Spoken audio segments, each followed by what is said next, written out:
ശൈലി എന്ന് പറയുന്നത് എന്താണ്? അറിവിനെയും തിരിച്ചറിവാനുള്ള കഴിവിനെയാണ് വ്യത്യസ്തനാക്കി തന്നിട്ടുള്ളത്. ഇപ്പൊ ഒരു പക്ഷിക്ക് ഇവിടെ പറന്നു വന്നു കഴിഞ്ഞാലും ഇവിടെ ശബ്ദം ഉണ്ടാക്കേണ്ട എന്നൊക്കെ അറിയില്ല, പക്ഷിക്കറിയില്ല, പക്ഷിക്ക് അതിനുള്ള ബുദ്ധി കൊടുത്തിട്ടില്ല. എന്നാണ് മനുഷ്യരായ നമുക്ക് നൽകിയിട്ടുള്ള ബുദ്ധി എന്ന് പറയുന്നത് എന്ത്, എവിടെ, എങ്ങനെ സംസാരിക്കണം എന്നുള്ളത് പഠിച്ചെടുക്കുന്ന പരമപ്രധാനമായ പാഠശാല എവിടെയാണെന്നറിയോ? നമ്മുടെ വീടുകളിലാണ്. നമ്മുടെ കുഞ്ഞു മക്കൾ വളർന്നു വരുന്നതിനനുസരിച്ച് കുഞ്ഞു മക്കളെ മൊറാലിറ്റി അനുസരിച്ച്, അതായത് സാമാജിക വികസന മര്യാദകൾ പഠിപ്പിച്ചുകൊണ്ട് എങ്ങനെയാണ് സമൂഹത്തിൽ പെരുമാറേണ്ടതും എങ്ങനെയാണ് അറിവ് ആർജിച്ചതിനനുസരിച്ച് പ്രതികരിക്കാനും നിലനിൽക്കാനും പറ്റുന്ന വിധത്തിലാണ് നമ്മൾ കെൽപ്പുള്ളവരാക്കി മാറ്റിയെടുക്കുക. മനുഷ്യക്കുഞ്ഞി ജനിച്ചു വീഴുമ്പോൾ കൈയൊക്കെ ചുരുട്ടി പിടിച്ചിട്ടാണ് ജനിച്ചു വീഴുക, എന്തോ ഒരു കരച്ചിലാക്കാറില്ല. പക്ഷെ ആ മനുഷ്യക്കുഞ്ഞിന് ഒരു പാല് കിട്ടണമെങ്കിൽ ആരെടുത്തു കൊടുക്കണം? ഞാൻ നിങ്ങളുമാകുന്ന ഉമ്മമാരെ എടുത്തു കൊടുക്കണം. എന്നാണ് ഒരു മൃഗത്തിന്റെ കുഞ്ഞാണ് ജനിച്ചു വീഴുന്നെങ്കിൽ ആ മൃഗത്തിന്റെ കുഞ്ഞ് ഭൂമിയിലേക്ക് ജനിച്ചു വീണ് കഴിഞ്ഞാൽ അതിനറിയാം എവിടെ എടുക്കണം, ഏത് അരിയാണ് കൊത്തി എടുക്കേണ്ടത്, ഏത് വിധത്തിലാണ് ഭക്ഷണം കഴിക്കേണ്ടത് എന്നുള്ള രീതികളൊക്കെ ആർക്കറിയാം? ആ പക്ഷികൾക്കും അറിയാം. അതുകൊണ്ട് തന്നെയാണ് നമ്മുടെ ഇസ്ലാം ഈ ചെറുപ്പുനിൽപ്പ് എന്ന് പറയുമ്പോൾ അതിനൊരു അർത്ഥം കൊടുത്തിരിക്കുന്നത് ബുദ്ധിപരമായ നിലപാട് സ്വീകരിക്കുന്നവരാകുക എന്നുള്ളതാണ്. ചെറുപ്പുനിൽപ്പ് പല രീതികളിലുണ്ട്. ഇപ്പൊ കുട്ടികളോട് കാര്യം പറയുന്നവർ ചെയ്യില്ല, ഓപ്പോസിഷനായിട്ട് എതിർക്കുന്ന മനോഭാവമാണ്. പക്ഷെ ആ എതിർപ്പിന്റെ മനോഭാവത്തിന് പകരം സുഹൃത്തും കൊടുക്കാറുണ്ട്. ഇബാദുർ റഹ്മാന്റെ ഗുണം പറഞ്ഞോട്ട് പറയുന്നുണ്ടല്ലോ, അവൻ ജാഹിലില്ല, അതായത് ക്രിട്ടിക്കലായ മനുഷ്യനെ കണ്ടു കഴിഞ്ഞാൽ സലാമാണ് എന്താ പറയാ, ഞാൻ മടങ്ങി വരാത്ത പൊയ്ക്കോളൂ, നിശബ്ദനായിട്ട് അയാളുടെ മൗനത്തിലൂടെ മാറി നിൽക്കും എന്നുള്ള ഒരു കഴിവ് ആർജിക്കുന്നവരാണ് എന്ന് പറയുന്നത് മനുഷ്യൻ എന്ന് പറയുന്നത്. അപ്പൊ ഈ ബുദ്ധിപൂർവമായിട്ടുള്ള ചെറുപ്പനിൽപ്പിന്റെ നിലപാടിനെയാണ് നമ്മൾ അറിവ് അന്വേഷിക്കുക എന്ന് പറയുന്നത് വിശ്വാസികൾ വലിയൊരു ബാധ്യതയായിട്ട് പഠിപ്പിക്കപ്പെടുന്നത്. മതം ഏതൊരു മതത്തിലും കാണാത്ത, അപ്പൊ നിങ്ങൾ നേരത്തെ ആലോചിച്ചപ്പോൾ നമ്മുടെ ജനറേഷനെ തന്നെ ഇങ്ങനെ വർഗീകരിച്ചെടുത്ത് മില്ലേനിയം, ആൽഫ, ബീറ്റ, ഗാമ അങ്ങനെ പുതിയ പുതിയ പേരുകളിലാണ് നമ്മുടെ കുട്ടികളെ അറിയപ്പെടുക. 2025 അതായത് 25 വയസ്സായ നമ്മുടെ മക്കളുടെ കൂടെ എത്തണമെങ്കിൽ നമ്മുടെ അറിവ് എവിടെയും എത്തിയിട്ടില്ല എന്ന് നമുക്ക് അറിയാൻ പറ്റും. നമുക്ക് കുറച്ച് ചിലപ്പോൾ അവരുടെ സംസാരം, അവരുടെ വേർഡുകൾ നമുക്ക് കിട്ടില്ല. അവർ പറഞ്ഞുകൊടുക്കുന്ന പുതിയ പുതിയ ഭാഷകൾ, പുതിയ ഡിക്ഷണറികളുടെ ഭാഷകളാണ്. ന്യൂജൻ ഭാഷ എന്ന പേരിൽ തന്നെ അത് അറിയപ്പെടുന്നുണ്ട്. പുതിയ പുതിയ രീതികളാണ് കണ്ടുകൊണ്ടിരിക്കുന്നത്. അപ്പൊ നമ്മൾ അറിയേണ്ടത് അല്ലാഹു സുബ്ഹാനഹു വ തആല പ്രവാചകൻ മുഹമ്മദ് സ്വല്ലല്ലാഹു അലൈഹി വസല്ലം പറയുകയാണ്, നിങ്ങൾ ഒന്നുകിൽ അധ്യാപകനാകണം, അല്ലെങ്കിൽ നിങ്ങൾ വിദ്യാർത്ഥിയാകണം, അല്ലെങ്കിൽ നിങ്ങൾ നല്ല ശ്രോതാക്കളാകണം. 3 വിധത്തിലാണ് പറഞ്ഞിരിക്കുന്നത്. നല്ല അധ്യാപകനാകുക, 2 നിങ്ങൾ എന്ത് ചെയ്യണം, വിദ്യാർത്ഥിയാവുക, 3 ശ്രോതാവാകുക. ഇവിടെ ഇരിക്കുന്നത് മഹാഭൂരിപക്ഷം ഉമ്മമാരാണ്. ഉമ്മമാരെന്ന് പറയുമ്പോൾ ഏകദേശം 60 വയസ്സിനോളം നിൽക്കുന്നവരും എന്നാൽ 30 വയസ്സിനോട് മുകളിലുള്ള ആൾക്കാർ, പിന്നെ നമ്മുടെ കുട്ടികൾ വന്നവരെ കൂട്ടാതെയാണ് സംസാരിച്ചുകൊണ്ടിരിക്കുന്നത്. അപ്പൊ ആ അർത്ഥത്തിൽ വെച്ച് നോക്കുമ്പോൾ സ്ത്രീകളായ നമ്മുടെ ഒക്കെ ഒരു വിശ്വാസം എന്ന് പറയുന്നത് എൻ്റെ കല്യാണ ശേഷം പുസ്തകങ്ങളൊക്കെ മടക്കി വെച്ചു, ഇനി വായിക്കേണ്ടതില്ല എന്നുള്ള ചിന്തയിലാണ് നമ്മൾ ഇരുന്നുകൊടുക്കുന്നത്. ഞാൻ വെറുതെ ഒന്ന് ചോദിച്ചു കഴിഞ്ഞാൽ, ഇന്ന് രാവിലെ നിങ്ങൾ ആരെങ്കിലും പത്രം എടുത്ത് വായിച്ചോ എന്ന് ചോദിച്ചു കഴിഞ്ഞാൽ എന്താ പറയുക? ഇല്ല, വായിച്ചിട്ടില്ല, വേഗം തരാട്ടുന്നത് വായിച്ചിട്ടില്ല. ഇന്ന് രാവിലെ പത്രത്തിലെ മുഖപ്രസംഗങ്ങൾ എഡിറ്റോറിയൽ വായിച്ചോ എന്ന് ചോദിച്ചു കഴിഞ്ഞാൽ വായിച്ചില്ല. ചെലവുകളോ വായിച്ചില്ല. വേറെ വാർത്തകൾ വാട്സപ്പിൽ വരുന്നുണ്ട്, ഫേസ്ബുക്കിൽ വരുന്നുണ്ട്, TV-യിൽ വരുന്നുണ്ട്. ഇഷ്ടപ്പെട്ട ഒരു വാർത്ത പിന്നെ ആകെ പ്രത്യാഘാതം സൃഷ്ടിച്ചിരിക്കുന്ന വാണിയമ്പലത്തിലെ കേസുമായി ബന്ധപ്പെട്ട വാർത്ത, അത് വായിച്ചോ? വാണിയമ്പലത്തിലെ അത് വായിച്ചിട്ടുണ്ട്. കാരണം മരണ വാർത്തകൾ നമുക്ക് ഭയങ്കരമായിട്ട് എളുപ്പത്തിൽ പിടിച്ചെടുക്കാൻ എളുപ്പമുള്ള ഭാഷയാണ്. അപ്പോൾ ഇവിടെ നമ്മൾ മനസ്സിലാക്കിയെടുക്കേണ്ട ഒരു കാര്യം എന്ന് പറയുന്നത്, നമ്മൾ ആദ്യം പഠിച്ചെടുക്കുക എന്ന് പറയുന്നതിലൂടെ ഒരു ഡിഗ്രി എടുക്കുക, ഒരു സർട്ടിഫിക്കറ്റ് എടുക്കുക, ഒരു ജോലി ഉണ്ടാക്കുക, ആ ജോലി കൊണ്ട് പണം സമ്പാദിക്കുക എന്നുള്ള ചിന്തയല്ല നമുക്ക് ഉണ്ടാകേണ്ടത്.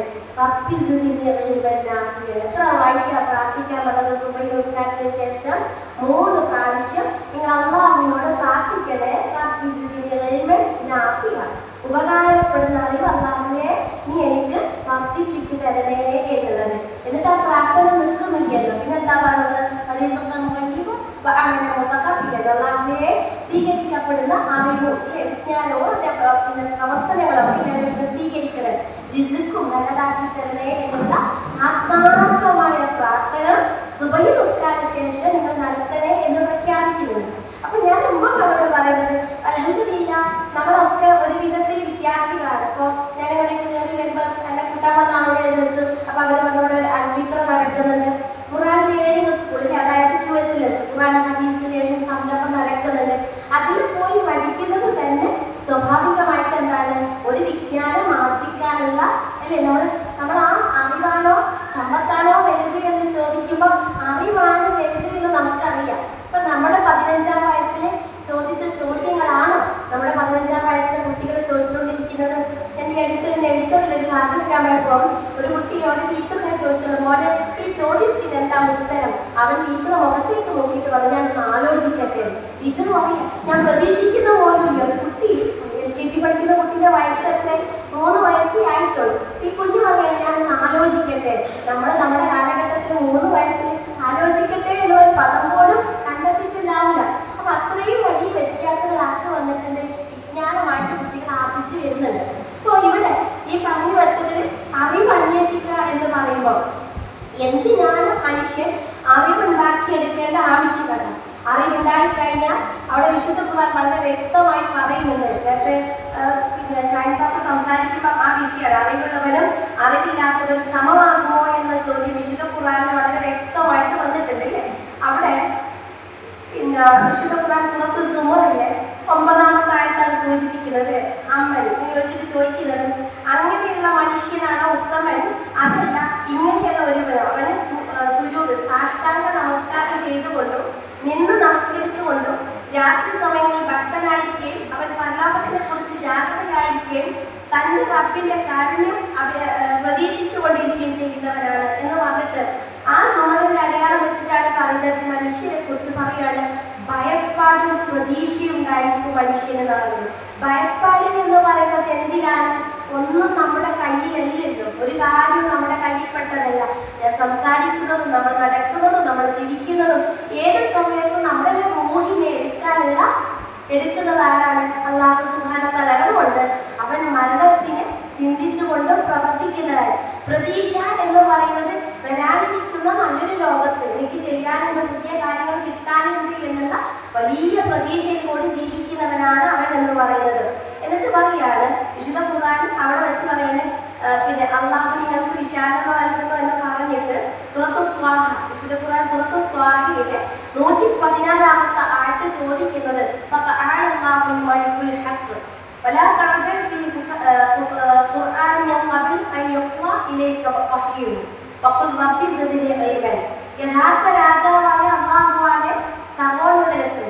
എന്നിട്ട് പറയാണ്, ഖുർആൻ അതിന്റെ ബോധന നിനക്ക് പൂർണ്ണമായി നിർവഹിക്കുന്നതിന് മുമ്പായി നീ ധൃതിയിൽ ഓതരുത്. പറയുക, രക്ഷിതാവേ നീ എനിക്ക് അറിവ് വർദ്ധിപ്പിച്ചു തരുന്നു. പ്രവാചകൻ മുഹമ്മദ് നബി സല്ലല്ലാഹു അലൈഹി വസല്ലമയോട് അല്ലാഹു പറയുന്നുണ്ടല്ലോ, അല്ലേ, നീ ധൃതിപ്പെട്ട് ഓതേണ്ടതില്ല, പഠിച്ചെടുക്കാൻ സമയമുണ്ട് എന്നുള്ളതിന് സഹാബാക്കൾ കണ്ടെത്തിയിട്ടുള്ള ഒരു മാർഗം എന്ന് പറയുന്നത്, ഒരായത്ത് ഇറങ്ങിക്കഴിഞ്ഞാൽ ആ ആയത്തിന് അവരുടെ ജീവിതത്തിലേക്ക് ഒരു 10 ആയത്തിന് എടുത്തു കഴിഞ്ഞാൽ ആ 10 ആയത്ത് അവരുടെ ജീവിതത്തിലേക്ക് പ്രാവർത്തികമാക്കിയാൽ മാത്രമേ അവർ അടുത്ത ആയത്തിലേക്ക് പോകുകയുള്ളൂ എന്നാണ് പഠിപ്പിക്കുന്നത്. എന്നിട്ട് പറയാണ്, ഒരാൾ ഇന്ന് വല്ലതും പഠിക്കുമ്പോൾ അയാൾ പറയുന്നത് ശ്രദ്ധാപൂർവ്വം കേൾക്കുകയും സാവധാനത്തിൽ പഠിക്കുകയും ചെയ്യേണ്ടതാണ്. അപ്പൊ നമ്മളെ കാര്യത്തിൽ ക്ലാസ് എടുത്ത് കൊടുക്കുമ്പോൾ പറഞ്ഞു കൊടുക്കുമ്പോൾ നമ്മൾ പറയുമല്ലോ എന്തോരാ പറഞ്ഞു പോയത് എന്നുള്ളത്, അത് കേട്ട് ഗ്രാസ്പ് ചെയ്യാനില്ല, അത് മനസ്സിലാക്കിയെടുക്കാനുള്ള സ്കില്ല്, ആ കഴിവ് മറ്റാർക്കും ഉണ്ട് എന്നുള്ളതും കൂടി നമ്മൾ ചിന്തിക്കേണ്ട ഒരു വിഷയമാണ്. എന്നിട്ട് പറയാണ്, അറിവ് മനുഷ്യൻ തികയുന്ന ഒന്നല്ല, അറിയുന്നതോറും കൂടുതൽ അറിയാനുള്ള ജിജ്ഞാസ ആർക്കുണ്ടായിരിക്കും? മനുഷ്യനുണ്ടായിരിക്കും. അതുകൊണ്ടാണ് അല്ലാഹുവോട് നബി സല്ലല്ലാഹു അലൈഹി വസല്ലമ പ്രാർത്ഥിച്ചു കൊണ്ടുള്ള ഒരു വിഷയം പറയുന്നത് അല്ലാഹുമ്മ വിശുദ്ധ സൂറത്തുൽ പിന്നെ ത്വാഹയിലെ 114 ആയത്തിന്റെ വിശദീകരണത്തിൽ അള്ളാഹുവിന്റെ പ്രവാചകൻ മുഹമ്മദ് നബി സല്ലല്ലാഹു അലൈഹി വസല്ലം ഒരു പ്രാർത്ഥന പഠിപ്പിക്കുന്നുണ്ട്. നമ്മൾ എങ്ങനെയാണ് നമുക്ക് അറിവിനെ ഒരു ചെറുത്തുനിൽപ്പിന്റെ ആയുധമാക്കി കൊണ്ടുപോകാൻ പറ്റുന്ന വിധത്തിലുള്ള ഒരു പ്രതിരോധ മാർഗമായിട്ട് ഏതെല്ലാം വിധത്തിൽ ചോദിക്കാം എന്നാണ് പറയുന്നത്. നമ്മൾ അന്ന് ഫസ്റ്റ് ചോദിക്കുന്നത് അല്ലാഹുമ്മ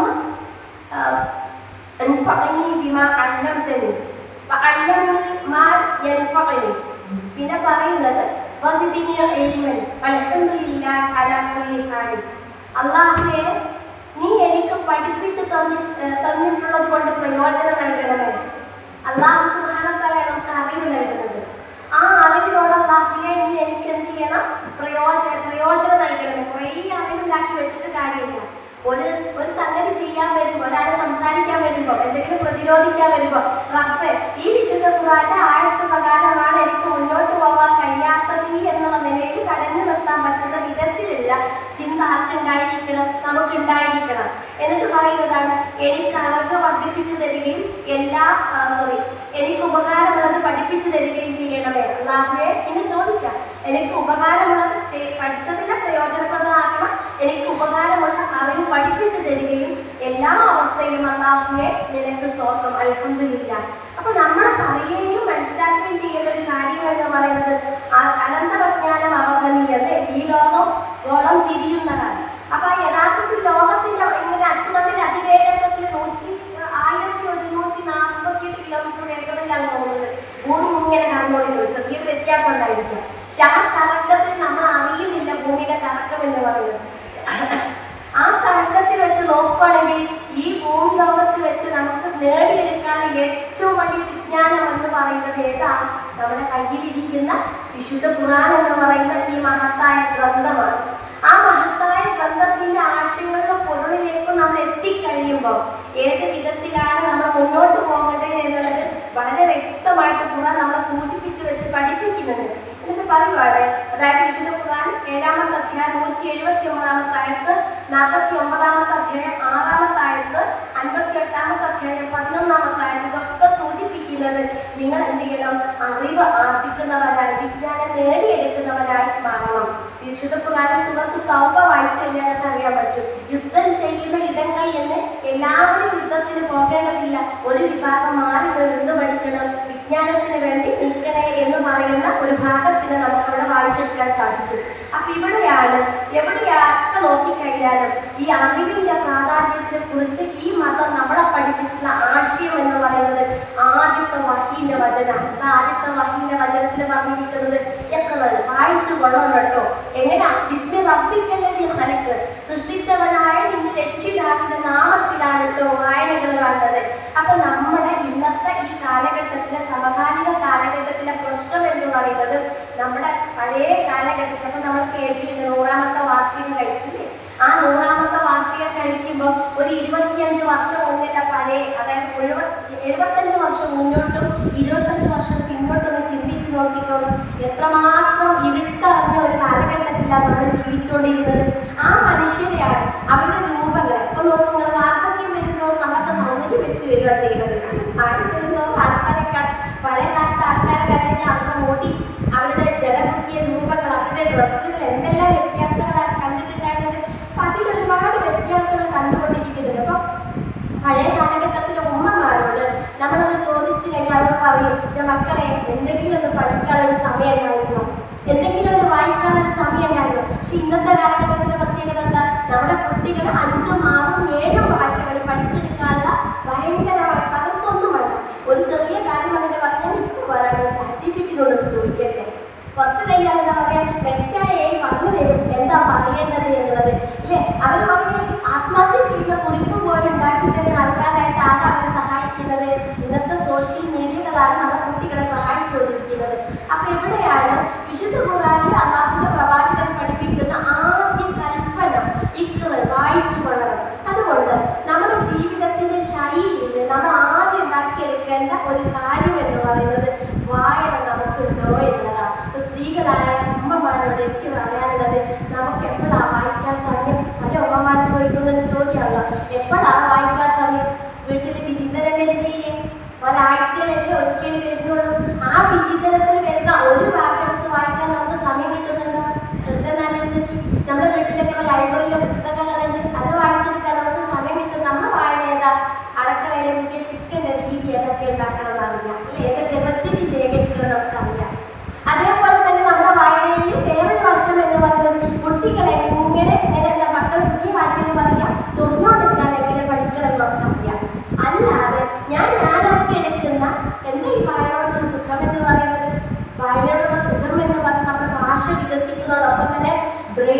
വിദ്യാഭ്യാസവും കൂടി നടക്കുക ചെയ്യാം. ഒരുപാട് ആശയങ്ങൾ മനസ്സിലാക്കിയെടുക്കാനും അതിന് ആ ഇതിനനുസരിച്ച് നമുക്ക് പ്രതിരോധിച്ച് നമ്മളെ വളരെ വ്യക്തമായിട്ട് മുന്നോട്ട് പോകാനും സഹായിക്കുന്ന ഒന്നാണ് വായന എന്ന് പറയുന്നത്. എന്നിട്ട് പറയാണ് ആ വായന അള്ളാഹുവിന്റെ പ്രവാചകന് വഹി കിട്ടിയപ്പോ നിസ്കാരത്തിനെ കുറിച്ച് പറഞ്ഞോ? ഇല്ല. നോമ്പിനെ കുറിച്ച് പറഞ്ഞോ? ആദ്യം എന്താ പറഞ്ഞത്? ഇതൊക്കെ തുടങ്ങുന്നതിന് മുന്നേ ഒറ്റ കൽപ്പന പറഞ്ഞത്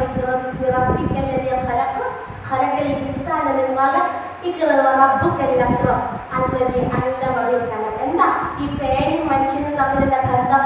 പ്രവാചകന്റെ കാലഘട്ടത്തിൽ 100,000 പേനകൾ ഉണ്ടായിരുന്നു. നമ്മളെ കുട്ടികളെ അല്ലേ, ചിലപ്പോൾ ഉമ്മമാര് പറയും നമ്മുടെ കാലത്തൊക്കെ പേന എഴുതാൻ എന്തോ ഒരു ബുദ്ധിമുട്ടായിരുന്നു, ഉടനെ തണ്ട് മഷീനെ കുട്ടിച്ച് എഴുതിയൊരു കാലഘട്ടം ഉണ്ടായിരുന്നു. അല്ലേ, ആണി എന്ന് പറയുന്ന സാധന സ്ലേറ്റിൽ എഴുതിയൊരു കാലം ഉണ്ടായിരുന്നു. ഇത് നമ്മളെ കുട്ടികളോട് പറഞ്ഞാലോ നമ്മളെ പഴയ പുരാണം പറയുന്നതിലേക്ക് വരണം ചോദിക്കും.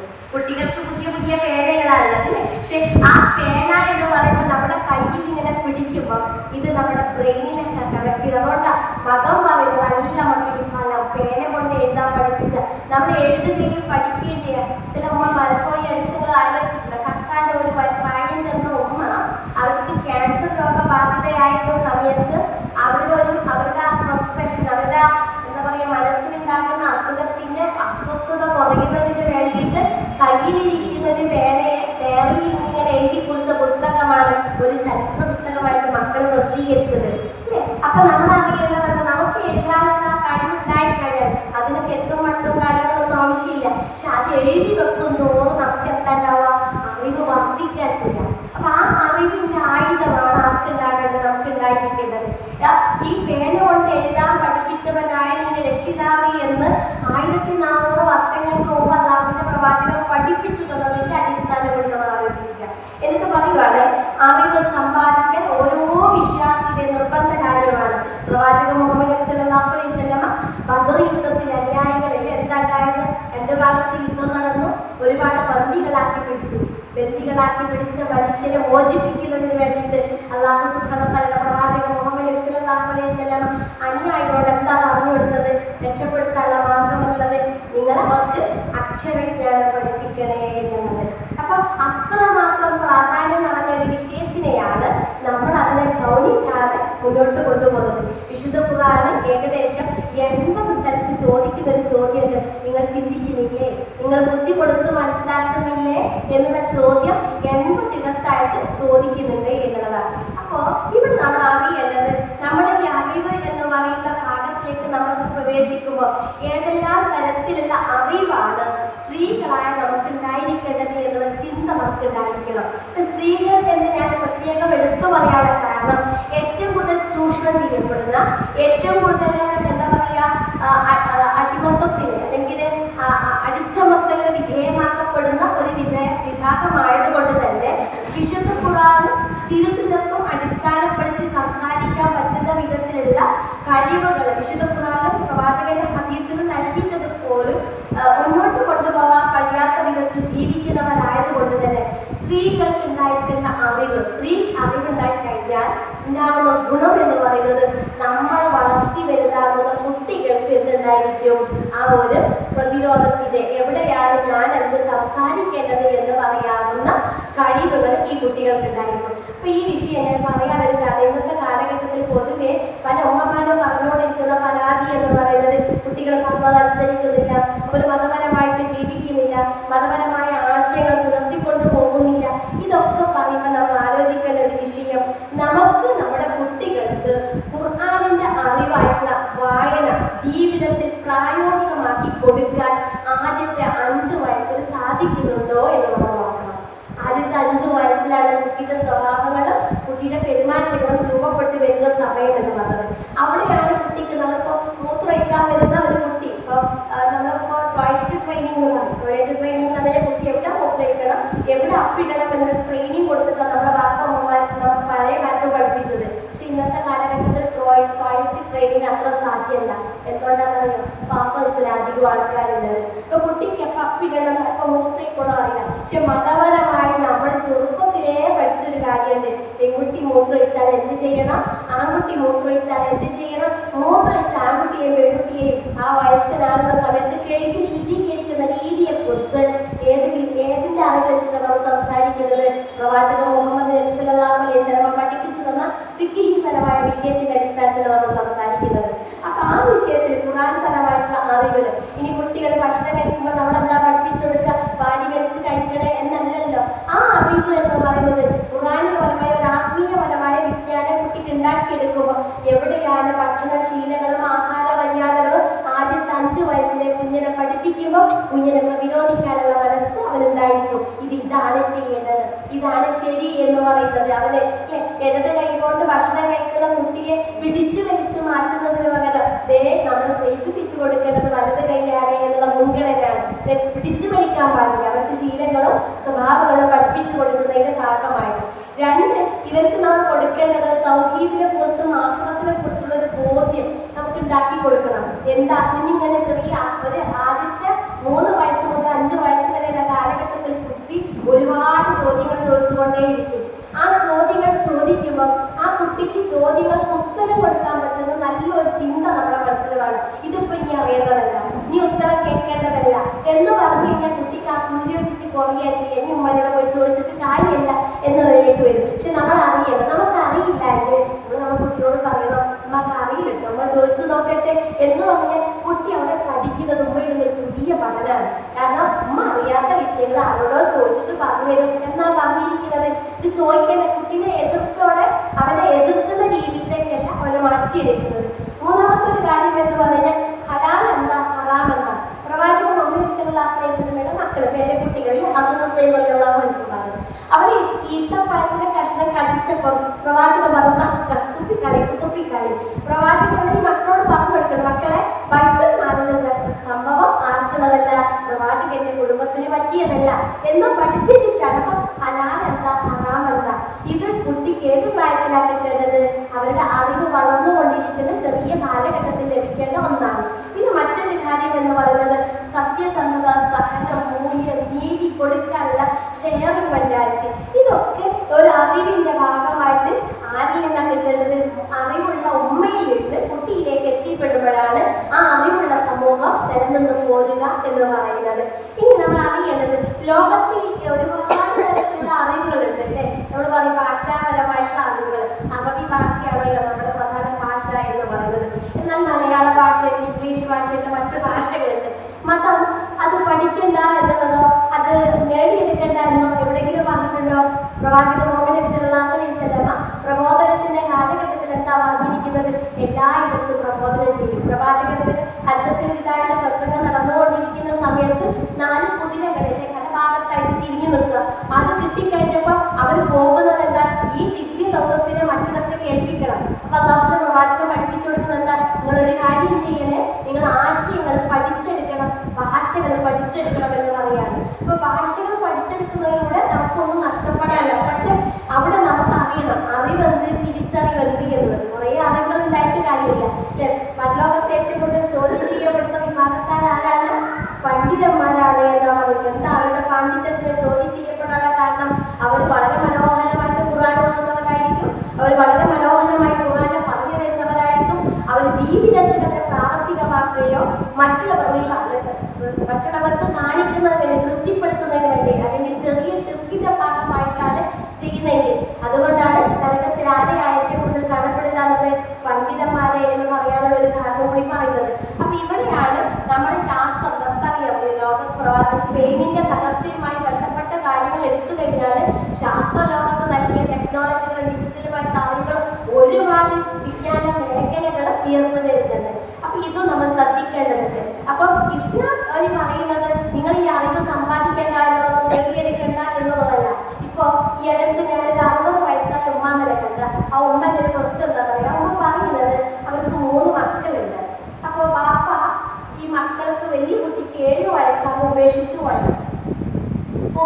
പോയ സമയത്ത് ഉപേക്ഷിച്ച് പോകാൻ കാരണം പറഞ്ഞത് ഈ ഭാര്യ ശരിയാവില്ല, മക്കളെ നോക്കാനൊന്നും പറ്റില്ല എന്നുള്ള രീതിയിലേക്കാണ് ഉപേക്ഷിച്ചു പോയത്. അങ്ങനെ അയാൾ ഉപേക്ഷിച്ചു പോയി. പക്ഷെ ഈ സ്ത്രീകൾക്ക് ഒരു വാശിയുണ്ട്, എങ്ങനെ എൻ്റെ കുഞ്ഞുങ്ങളെ പഠിപ്പിക്കണം.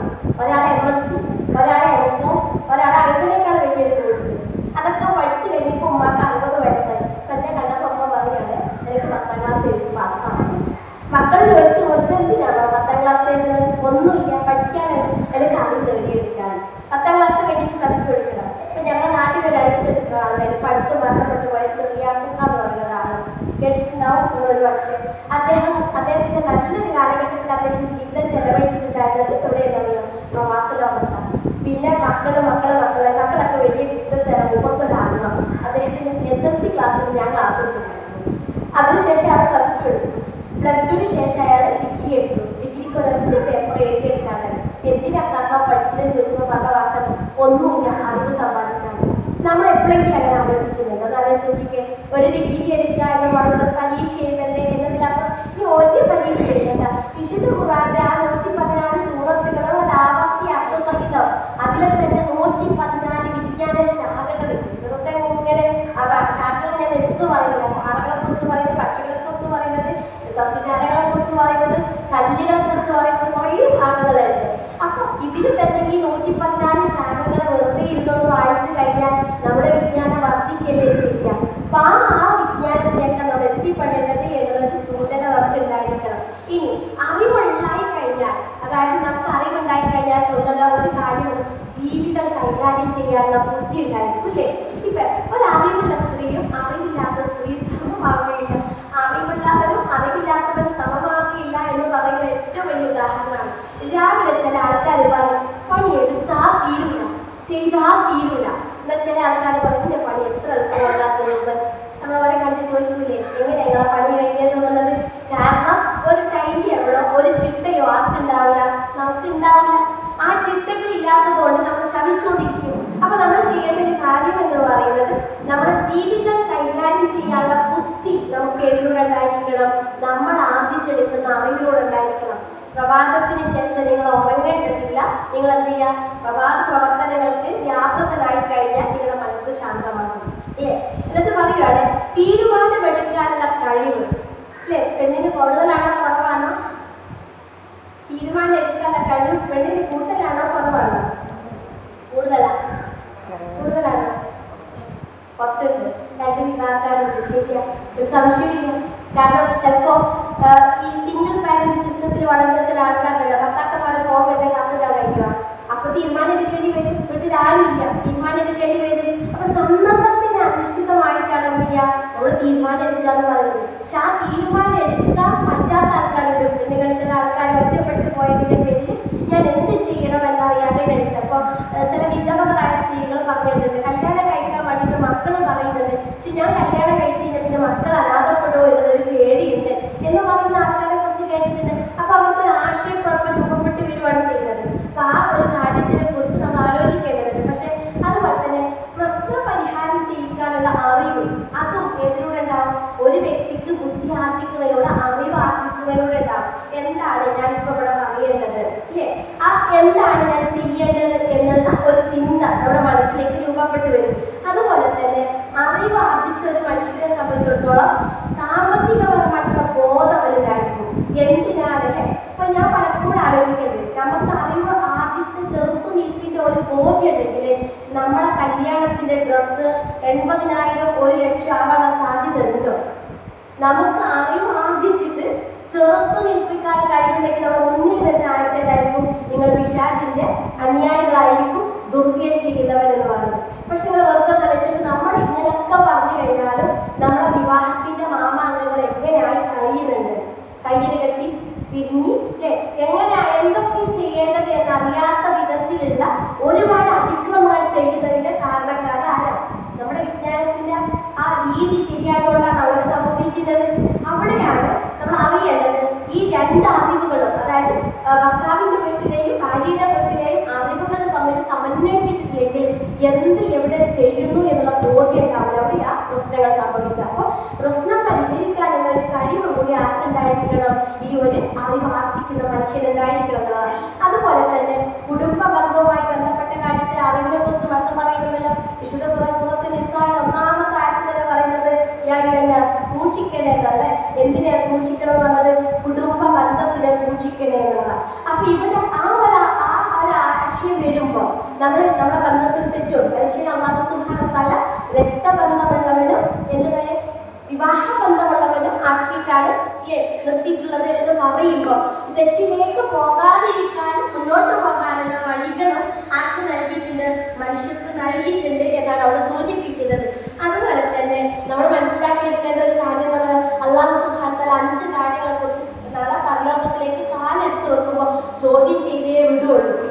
ചോദ്യം ചെയ്ത് വിടുന്നതിന്റെ അടിസ്ഥാനം എന്ന് പറയുന്നത് 5 കാര്യങ്ങൾ എന്തൊക്കെയാണ്? ഒന്ന്, അറിവിനെ കുറിച്ച് ചോദിക്കുന്നുണ്ട്, സമയത്തിനെ കുറിച്ച് ചോദിക്കുന്നുണ്ട്, യുവത്വത്തിനെ കുറിച്ച് ചോദിക്കുന്നുണ്ട്, ഇല്ലേ? ഈ ഒരു കാര്യങ്ങളെ കുറിച്ച് ചോദിക്കുമ്പോൾ നമ്മൾ അറിയില്ല ഈ ഒരു സമയ ക്രമീകരണത്തിൽ വെച്ചിട്ട് എനിക്ക് കിട്ടിയ അറിവ് പ്രകാരം അത് മുന്നോട്ട് കൊണ്ടുപോകാൻ സാധിക്കുന്നുണ്ടോ?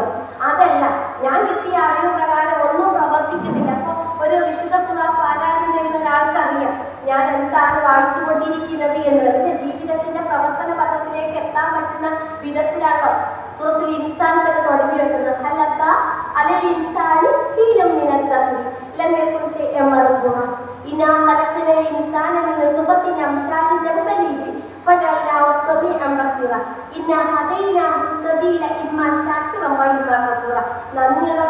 നന്ദികേടുള്ളവനോ ആക്കി തീർക്കാൻ പറ്റുന്ന മാർഗ്ഗങ്ങൾ അമ്മ ഇങ്ങനെ തുറന്നു വെച്ചിട്ടുണ്ട്. എന്നിട്ട് പറയുകയാണ് നിങ്ങൾ ചിന്തിക്കുന്നില്ലേ, നിങ്ങൾ മനസ്സിലാക്കുന്നില്ലേ എന്നുള്ളത്. അപ്പൊ ഇവിടെയാണ് ഈ അറിവ് ആർജിക്കുക എന്ന് പറയുമ്പോൾ ആ അറിവ് ആർജിച്ചു കഴിഞ്ഞിട്ട് പ്രതിരോധിക്കാൻ നമുക്ക് പഠിക്കണം, അല്ലേ? നിങ്ങൾ ആലോചിച്ചു, ഇന്നത്തെ കാലഘട്ടത്തിൽ ഒരു പത്രവാർത്ത എടുത്തു കഴിഞ്ഞാൽ കിട്ടുന്ന വാർത്തകൾ എന്ന് പറയുന്നത് സിനയുമായി ബന്ധപ്പെട്ട വാർത്തകളാണ്. ഈ സിനയുമായി ബന്ധപ്പെട്ട വാർത്തകളെല്ലാം സിന എന്ന് വിശുദ്ധ ഖുർആനിലെ സൂറത്ത് ഇസ്രായേലിൽ എടുത്തു പറയാണ്.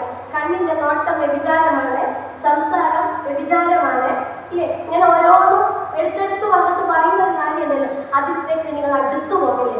അപ്പൊ ഈ വിശുദ്ധ ഖുർആനിലെ ആയത്ത് ഉള്ളിലേക്ക് എത്തിയ ഒരാളെ സംബന്ധിച്ചിടത്തോളം അത് കിട്ടിക്കഴിഞ്ഞാൽ അവൻ ചെയ്യുന്ന പ്രതിരോധത്തിന്റെ മതം എന്താണ്? പഠിച്ചവരെ പോകില്ല, പ്രവേശിക്കില്ല എന്നുള്ള പരീക്ഷ അവന്റെ കയ്യിലുണ്ട്. റബ്ബേ, എന്നിട്ട് അവൻ പ്രാർത്ഥിക്കുന്ന പ്രാർത്ഥന എന്താ? പഠിച്ചവനെ ഹൃദയങ്ങളെ മാറ്റിമറിക്കുന്ന നാഥ എന്തിനെ തന്നെ നിലനിർത്തി തന്നെ, തഖ്വയിൽ തന്നെ നിലനിർത്തി തന്നെ. എന്നിട്ട് പറയാം റബ്ബി, അല്ലേ? അപ്പൊ അത്രമാത്രം തഖ്വയിൽ നിലനിൽക്കണേ എന്നുള്ള ഒരു ആശയക്കാരനായിരിക്കും ആര്? വിശ്വാസി എന്ന് പറയുന്നത്. അതുകൊണ്ട് നമ്മൾ അറിയേണ്ടത്, നമ്മുടെ അറിവ് എന്ന് പറയുന്നത്, നമുക്ക് കിട്ടിയ അറിവിനെ ജീവിത പ്രവർത്തന പദത്തിലേക്ക് എത്തിപ്പടിപ്പിക്കുന്നില്ല എങ്കിൽ നമ്മൾ പരാജിതരാണ്. ഞാൻ പറയുന്നത് ഉമ്മമാർ എന്ന് പറയുന്ന ഈ കഥാപാത്രത്തിൽ, ഇല്ലേ? പിന്നെ ഒരു വാട്സപ്പ് സ്റ്റാറ്റസ് വന്നപ്പോൾ ഒരാൾ എഴുതിയത് എന്താ പറയുക, കണ്ണീര് കളയാൻ മാത്രം ജനിച്ചൊരു ജന്മങ്ങള. ആരെങ്കിലും എന്തെങ്കിലുമൊക്കെ പറയുമ്പോൾ കരഞ്ഞുകൊണ്ടിരിക്കുന്ന ഒരാളായി മാറുന്നതാണ് സ്ത്രീകൾ എന്നുള്ളതാണ്. പക്ഷേ നമ്മൾ അറിയേണ്ടത്, ഞാൻ എപ്പോഴും ക്ലാസ് എടുക്കുമ്പോൾ പറയുന്ന ഒരു വാക്കാണ്, കൈകളെ തൊട്ടിലാക്കുന്ന കൈകളാണ് രാജ്യം ഭരിക്കുക എന്ന് പറയുന്നത്. നമ്മൾ ഉണ്ടാക്കി തീർന്ന ഈ ആൺകുട്ടിനെയും പെൺകുട്ടിനെയും ആരാ സൃഷ്ടിച്ചെടുക്കുന്നത്, വളർത്തിയെടുക്കുന്നത്? പെൺകുട്ടിയെ ആൺകുട്ടിന്റെ സ്വഭാവങ്ങൾ രൂപപ്പെടുത്തിയെടുക്കുന്നത് ആരാ? അല്ലാഹു സുബ്ഹാനഹു വ തആല പറയാണ്, ശുദ്ധ പ്രകൃതിയോട് കൂടിയിട്ടാണ് ആരെ തരുന്നത്? ആൺകുട്ടിനെയും പെൺകുട്ടിനെയും ഒക്കെ അല്ലാഹു സുബ്ഹാനഹു വ തആല ഭൂമിയിലേക്ക് പറഞ്ഞേക്കുന്നത്. അവനെ രാക്ഷസനോ അല്ലെങ്കിൽ നല്ല മനുഷ്യനോ ആക്കി തീർക്കുന്നത് ആരാണ്? ഞാനും നിങ്ങളാകുന്ന മാതാപിതാക്കളാണ്. സംശയിക്കാത്ത കാര്യമല്ലേ, അല്ലേ? അപ്പൊ നമുക്ക് നമ്മുടെ അറിവ് ശരിയായിട്ടെങ്കിൽ ഈ കുഞ്ഞന്മാർക്ക് തെറ്റു പറ്റാനുള്ള സാധ്യത ഉണ്ടാവും. അതുകൊണ്ടല്ലേ റബ്ബി ഹബിലി മിനസ് സ്വാലിഹീൻ പ്രാർത്ഥിക്കാൻ പറഞ്ഞിരിക്കുന്നത്. അപ്പൊ ഇവിടെ നമ്മൾ ചിന്തിക്കേണ്ട ഒരു കാര്യം എന്ന് പറയുന്നത്, നമ്മൾ വളർത്തി വലുതാക്കിക്കൊണ്ടിരിക്കുന്ന നമ്മുടെ കുഞ്ഞുങ്ങൾ, ആ കുഞ്ഞുങ്ങൾക്ക് നല്ല ശീലങ്ങളും നല്ല സ്വഭാവങ്ങളും ഉണ്ടാക്കി കൊടുക്കാൻ പറ്റുന്ന ആരോഗ്യകരമായിട്ടുള്ള അറിവ് നമ്മൾ ഉണ്ടാക്കിയെടുത്തിട്ടുണ്ടോ എന്നുള്ള ആലോചന നമുക്ക് ഉണ്ടായിരിക്കണം. അപ്പൊ ചില അമ്മമാർക്ക് ചോദിക്കാണ്ടാവും, നമ്മളെ കുഞ്ഞ് എന്ത് പഠിക്കാനാണ്? പഠിച്ചേ മതിയാവും. 2000 ഞാനത് മനസ്സിലാക്കാൻ വേണ്ടിയിട്ട് പറഞ്ഞതാ. ജനറേഷൻ ആൽഫ എന്ന പേരിൽ അറിയപ്പെടുന്ന ജനറേഷൻ സെഡ് എന്ന പേരിൽ അറിയപ്പെടുന്നവരുടെ പ്രത്യേകത എന്ന് പറയുന്നത് എല്ലാം ചോദ്യം ചെയ്യുന്ന മനോഭാവത്തിലുള്ള കുട്ടികളാണ്. ഈ 25 വയസ്സിൽ നിങ്ങളൊക്കെ വെറുതെ ആലോചിച്ചിട്ടാണ്, നമ്മളൊക്കെ നമ്മുടെ വാപ്പമാര് 18ാമത്തെ വയസ്സിൽ കല്യാണം ആലോചിക്കുമ്പോൾ നമ്മളാരെ പറഞ്ഞിരുന്നോ എന്റെ കല്യാണം നടത്തണ്ടോ? പറയലുണ്ടായിരുന്നോ? ചോദിക്കലുണ്ടായിരുന്നോ? നമ്മുടെ മക്കളും വന്ന് നമ്മൾ കാലുകയും കൊണ്ട് ചോദിക്കുക പോയിട്ട്, മക്കളെ എന്താ പറയുക, മക്കൾ അതിന്റെ മുന്നേ പറഞ്ഞു വെക്കുക 25 വയസ്സാവാതെ കണ്ടേക്ക് വരണം കേട്ടോ. ഈ അടുത്ത റിപ്പോർട്ട് കണ്ടത് എന്താണെന്നറിയോ? ക്രിസ്ത്യൻ വിഭാഗക്കാരിൽ 27 വയസ്സും ഹിന്ദു വിഭാഗക്കാരിൽ 26 വയസ്സും മുസ്ലിം വിവാഹക്കാരിൽ 25 വയസ്സുമാണ് വിവാഹ പ്രായം എന്ന് പറയുന്നത്. ഇത് പറയുന്ന വാക്കെന്താണ്? കല്യാണം വെച്ചിരിക്കുമ്പോൾ എന്താ പ്രശ്നം? ഇങ്ങനെയല്ലേ ചോദിച്ചുകൊണ്ടിരിക്കുന്നത്. ഇതെന്തുകൊണ്ട് അങ്ങനെ ഉണ്ടായത്? ഈ അറിവ് കൊടുത്ത് ഒരു പ്രശ്നം സംഭവിച്ചിട്ടുണ്ട്. നമ്മുടെ കുടുംബത്തിലൊക്കെ മതപരമായ ഇസ്ലാമികപരമായ കുടുംബ സംവിധാനങ്ങളാണ് നിലനിൽക്കുന്നത് എന്നുള്ളത് നമ്മൾ ചിന്തിക്കേണ്ട ഒരു വിഷയമാണ്. അപ്പൊ അവിടെയും നമുക്ക് ചില അപകടങ്ങൾ സംഭവിച്ചിട്ടുണ്ട് എന്ന് കാണാൻ സാധിക്കും. കാലഘട്ടം ഈ അള്ളാഹുവിന്റെ മതത്തില് അള്ളാഹു തന്ന ആ വിജ്ഞാനത്തില് ഒന്നും സംഭവിക്കാനില്ല, ഒന്നും കൂട്ടിച്ചേർക്കാനില്ല. പക്ഷെ നമ്മുടെ അടുത്ത് വെച്ച പണികൾക്ക് എപ്പോഴും എന്ത് ചെയ്യേണ്ടത് റിപ്പയറിങ് നടത്തേണ്ടി വരും. അതുകൊണ്ടാണല്ലോ പ്രശ്നങ്ങളുണ്ടായത്. നിങ്ങൾ അയച്ചിട്ട് ഖുർആൻ വെച്ചിട്ടാണ് എല്ലാ മക്കളും ചോദിച്ചുകൊണ്ടിരിക്കുന്നത്, സംസാരിച്ചുകൊണ്ടിരിക്കുന്നത്. അപ്പൊ ഇവിടെയാണ് നമ്മൾ അറിയേണ്ടത്, എനിക്ക് സ്വന്തം കഴിവിന് ശക്തികളും ദൗർബല്യങ്ങളും തിരിച്ചറിഞ്ഞുകൊണ്ട് മുന്നോട്ട് പോകാനുള്ള കഴിവ് നമുക്കൊരു വ്യക്തി എന്ന നിലയിൽ ഉണ്ടായിരിക്കണം. അപ്പൊ അതിന് വേണ്ടിയിട്ടുള്ള ആത്മപരിശോധനയും നമ്മൾ ഉണ്ടാക്കിയെടുക്കുക. അപ്പൊ അതിന്റെ കൂടെ ശ്രദ്ധിക്കേണ്ട ഒരു കാര്യം എന്ന് പറയുന്നത് മനുഷ്യബന്ധങ്ങൾ. മനുഷ്യനുമായിട്ടാണ് നാം സംസാരിച്ചുകൊണ്ടിരിക്കുന്നത്. ഈ മനുഷ്യബന്ധങ്ങളിലേക്ക് നിലനിൽക്കാൻ ആവശ്യമായിട്ടുള്ള സംസാര ശൈലികള്, ആശയവിനിമയങ്ങള്, നമ്മുടെ പറഞ്ഞു കൊടുക്കാനുള്ള കഴിവുകള്, ഇത് നമ്മൾക്ക് എത്രത്തോളം ഉണ്ട് എന്നുള്ളതിനെ കുറിച്ച് നമ്മൾ ആലോചിക്കണം. അപ്പോൾ ഈ ഒരു അറിവില്ലാത്ത മനുഷ്യർ എന്ന് പറയുന്നത് നമ്മുടെ ഈ കാലഘട്ടത്തിൽ വലിയൊരു പരാജയമാണ്. ആ അറിവില്ലായ്മ എന്ന് പറയുന്നത് കുട്ടികളോട് നമ്മൾ പറയുന്നത്, രക്ഷിതാക്കളായി നമ്മൾ പറയുന്നത് എന്താ പറയുക, നമ്മൾ പറയും പഴമയുടെ പുതുമയും പുതുമയുടെ സൗകര്യവും അനുഭവിച്ച വ്യക്തികളാണ് നമ്മൾ. അങ്ങനെ പറഞ്ഞു കഴിഞ്ഞാൽ പഴമയുടെ പുതുമ എന്ന് പറയുമ്പോൾ നമുക്ക് നെൽവയൽ അറിയാം, നമുക്ക് തോടുകൾ അറിയാം, നമുക്ക് തെച്ചികൾ അറിയാം, നമുക്ക് അപ്പക്കാടുകൾ അറിയാം. നമ്മുടെ കുട്ടികൾക്ക് ഇത് അറിയില്ല. നമുക്ക് കറ്റ കെട്ടുന്നത് അറിയാം. പഴമയുടെ പുതുമ എന്ന് പറയുമ്പോൾ ആ പഴമയുടെ കാലഘട്ടം വിട്ട് ഇങ്ങനെ മാറി വരുമ്പോൾ നമ്മുടെ പാപ്പ അമ്മമാരോട് പറഞ്ഞിട്ടുണ്ടായിരുന്നത് മണ്ണ വളക്കിൽ വായിച്ച രീതിയെ കുറിച്ച് അവർ പറഞ്ഞിട്ടുണ്ടായിരുന്നു. നമ്മൾ പഠിച്ച കാലഘട്ടത്തിൽ നമ്മുടെ കാലഘട്ടത്തിൽ പാവക്കെട്ടിനെ കുറിച്ച് നമുക്കറിയാം. അരമണിക്കൂർ കട്ടായിപ്പോൾ 1 മണിക്കൂർ കട്ടായിപ്പോൾ കറണ്ടിനെ കുറിച്ച് അറിയാം. എന്നാൽ നമ്മൾ പുതിയ കാലഘട്ടത്തിലെ മക്കളെ പവർക്കെട്ട് എന്താണെന്ന് ചോദിച്ചു കഴിഞ്ഞാൽ അവരെന്താ പറയാ, മഹാപ്രളയത്തിന്റെ ആ സമയത്ത് കറണ്ടില്ലാത്തത് ഞങ്ങൾ കണ്ടിട്ടുണ്ട്, ഇതല്ലേ അവര് പറയാം. പിന്നെ പറയുന്ന ഒരു കാര്യം എന്തായിരിക്കാം, അവർക്ക് ഇൻവെർട്ടറാണ്. ഏത് സമയം ഒരു സമയത്തിലും അവർക്ക് ഇങ്ങനത്തെ ഒരു കാര്യങ്ങളില്ല. പിന്നെ പുതുമയുടെ സൗകര്യം എന്ന് പറയുമ്പോൾ അവർ ജീവിക്കുന്നത് ഏതില, സാമൂഹിക മാധ്യമങ്ങളില്ല അല്ലെ.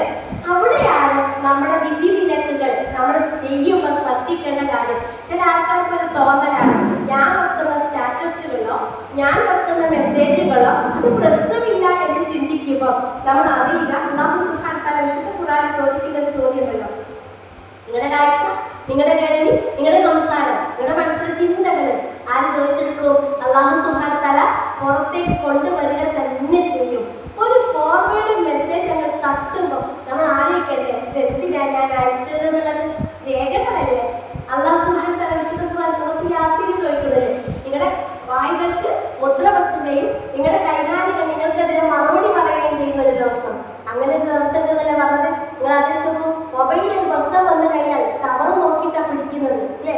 ഏത് ഭാഗത്താ എവിടെയാ ലാസ്റ്റ് മെസ്സേജ് വന്നത്? നിങ്ങളുടെ വിരൽത്തുമ്പലുകളെ വരെ ശരിയാക്കാൻ കഴിവുള്ളവനാകുന്നു നിന്റെ രക്ഷിതാവ് എന്നുള്ള മതത്തിന്റെ ആശയത്തിൽ നിന്നുകൊണ്ടാണ് നമ്മുടെ ഈ ആശയം പഠിപ്പിക്കുന്നത്. അപ്പൊ നമ്മൾ അറിയേണ്ടത്, നമുക്ക് ഉണ്ടാക്കിയെടുക്കാൻ പറ്റുന്ന അറിവ്, ആ അറിവ് എന്ന് പറയുന്നത് നാളേക്ക് ഉപകാരപ്പെടുന്ന അറിവായിരിക്കണം. ആ നാളത്തേക്ക് ഉപകാരപ്പെടുന്ന അറിവ് എന്ന് പറയുമ്പോൾ ഈ ഞാൻ പറഞ്ഞു, നമ്മുടെ കുട്ടികളുടെ ജനറേഷൻ സെറ്റിന്റെ കുട്ടികളുടെ പ്രത്യേക അധികം ആരെയും പൂർണ്ണമായിട്ടൊരു വിശ്വസിക്കൂല, തെളിവുണ്ടെന്ന് അവർ ചോദിക്കാം. അതുപോലെ തന്നെ ഭയങ്കര വികാരബോധമുള്ള ആൾക്കാരായിരിക്കും. അവർ വേഗം സന്തോഷം കാണിക്കും, എറിയപ്പെടും. ഇങ്ങനെ അവരുടെ സമയം എന്ന് പറയുന്നത് സോഷ്യൽ മീഡിയയിൽ ആയിരിക്കും അവർ അകപ്പെട്ടു പോയിരിക്കുക എന്ന് പറയുന്നത്. നമ്മളെ ആലോചിക്കും, നമ്മളെ ഉമ്മാമാരുടെ കാലഘട്ടത്തിൽ നമ്മൾ വിശുദ്ധ ഖുർആൻ ഓതിയിരുന്നത് എങ്ങനെയാ? നമ്മളെങ്ങനെയാ വിശുദ്ധ ഖുർആൻ ഓതിയിരുന്നത്? എങ്ങനെയാ? ഖുർആനിന്റെ കയ്യിലില്ലേ? ഇന്ന് നമ്മളെ കുട്ടികൾ എങ്ങനെയാ ഖുർആൻ ഓതുക? മൊബൈലാ. നമുക്ക് ഖുർആന്റെ ആവശ്യമില്ല. ഖുർആൻ ഓതുന്നതോട് കൂടിയിട്ട് എന്താ ചെയ്യുന്നത്? അതിന്റെ ആശയം പഠിക്കുന്നുണ്ട്, തഫ്സീർ പഠിക്കുന്നുണ്ട്. നമ്മുടെ ചെറിയ മക്കളൊക്കെ ശ്രദ്ധിച്ചിട്ടുണ്ട്. അപ്പം അൽഫിത്ര അൽമനാറുണ്ട് അവിടെ, അൽഫിത്ര മദ്രസ സ്ഥാപനങ്ങളുടെ ഒരു പ്രത്യേകത എന്ന് പറഞ്ഞു കഴിഞ്ഞാൽ എന്താ? ആ കുഞ്ഞു കുട്ടികളെ ചൊല്ലുന്ന പ്രാർത്ഥനകൾ കേട്ടിട്ടുണ്ടോ? 3 വയസ്സ് കഴിഞ്ഞ് 6-ാം വയസ്സിലേക്ക് ആകുമ്പോഴത്തേക്ക് കുട്ടി എന്ത് ചെയ്യും? കുട്ടി ഹത്തം തീർക്കും. എങ്ങനെയാ? അക്ഷര സ്ഫുടതയോട് കൂടിയിട്ട് ഓതിയിട്ട് തീർക്കും. എന്നിട്ട് നമ്മളെ കുഞ്ഞ് പഠിപ്പിക്കുക, എന്താ പഠിപ്പിക്കുന്നത്? തെറ്റിയിട്ടോ. നമുക്ക് പേടിയാണ് നമ്മുടെ കുട്ടികളെ മുന്നിൽ ഖുർആൻ അത്രമാത്രം തെറ്റിയിട്ട് ഇതിന്റെ സ്ഫുടതയോട് കൂടിയിട്ടാണ് കുട്ടികളെ വിജ്ഞാനം കൈകാര്യം ചെയ്ത് കൊടുക്കുന്നത്. അതുകൊണ്ടാണ് ഞാൻ പറയുന്നത്, പറയുന്നത് നമ്മുടെ പുതിയ കാലഘട്ടത്തിലെ കുട്ടികളെ കൈകാര്യം ചെയ്യാൻ പറ്റുകയും അവരെ വെറുപ്പിക്കാതെയും എന്നാൽ അവരെ കൂടെ പിടിച്ചു കൊണ്ടുപോകാൻ പറ്റുന്ന വിധത്തിലുള്ള അറിവുകളും ആരുണ്ടാക്കി കൊടുക്കണം, രക്ഷിതാക്കളായ നമ്മൾ അവർക്ക് ഉണ്ടാക്കി കൊടുക്കണം. അപ്പൊ നമുക്കത് പിന്നെ തടഞ്ഞു നിർത്താൻ പറ്റുന്നുണ്ടോ എന്ന് ചോദിക്കുമ്പോൾ ഞാൻ നേരത്തെ പറഞ്ഞു, സ്ത്രീകളായ നമ്മൾക്കുണ്ടായിരിക്കേണ്ട ആ ചെറുത്തു നിൽപ്പിന്റെ ഭാഷ എന്ന് പറയുന്നത്, അതായത് പിന്നെ സത്യം അറിഞ്ഞ് മുന്നോട്ട് പോകാനുള്ള കഴിവ്, അവളുടെ ചെറുത്തു നിൽപ്പ് എന്ന് പറയുന്നത്. അപ്പൊ അവിടെ സ്ത്രീയുടെ ഇസ്ലാമിക അവകാശങ്ങളെ കുറിച്ച് ഇപ്പൊ എനിക്കറിയാം, ഫാത്തിമ നർഗീസ് എന്ന് പറയുന്ന ശ്യാമതങ്ങളുടെ പേരക്കുട്ടി അല്ലെ, ആ കുട്ടി ഒരു മറുപടി പറഞ്ഞതിനെ വലിയ വിവാദങ്ങളാക്കി സൃഷ്ടിച്ചിട്ടുണ്ട്. പക്ഷെ ആ കുട്ടി സത്യസന്ധമായിട്ടാണ് മറുപടി പറഞ്ഞത്. അപ്പൊ അവിടെയാണ് ഒരു കാലഘട്ടത്തിൽ സ്ത്രീകൾ പഠിക്കേണ്ട, അക്ഷരം പഠിക്കേണ്ട, എഴുതേണ്ട, വായിക്കേണ്ട, ഒന്നും ചെയ്യേണ്ട എന്ന് പറഞ്ഞിരുന്ന ഒരു സമൂഹത്തില് അവരെ ദീനിന്റെ വെളിച്ചത്തിലേക്ക് എത്തിച്ചു കൊടുക്കാൻ നമുക്ക് സാധ്യമായിട്ടുണ്ടോ? അത് ദീനിന്റെ അറിവ് തന്നെയാണ്, ഒരു സംശയമില്ലാത്ത കാര്യമാണ്.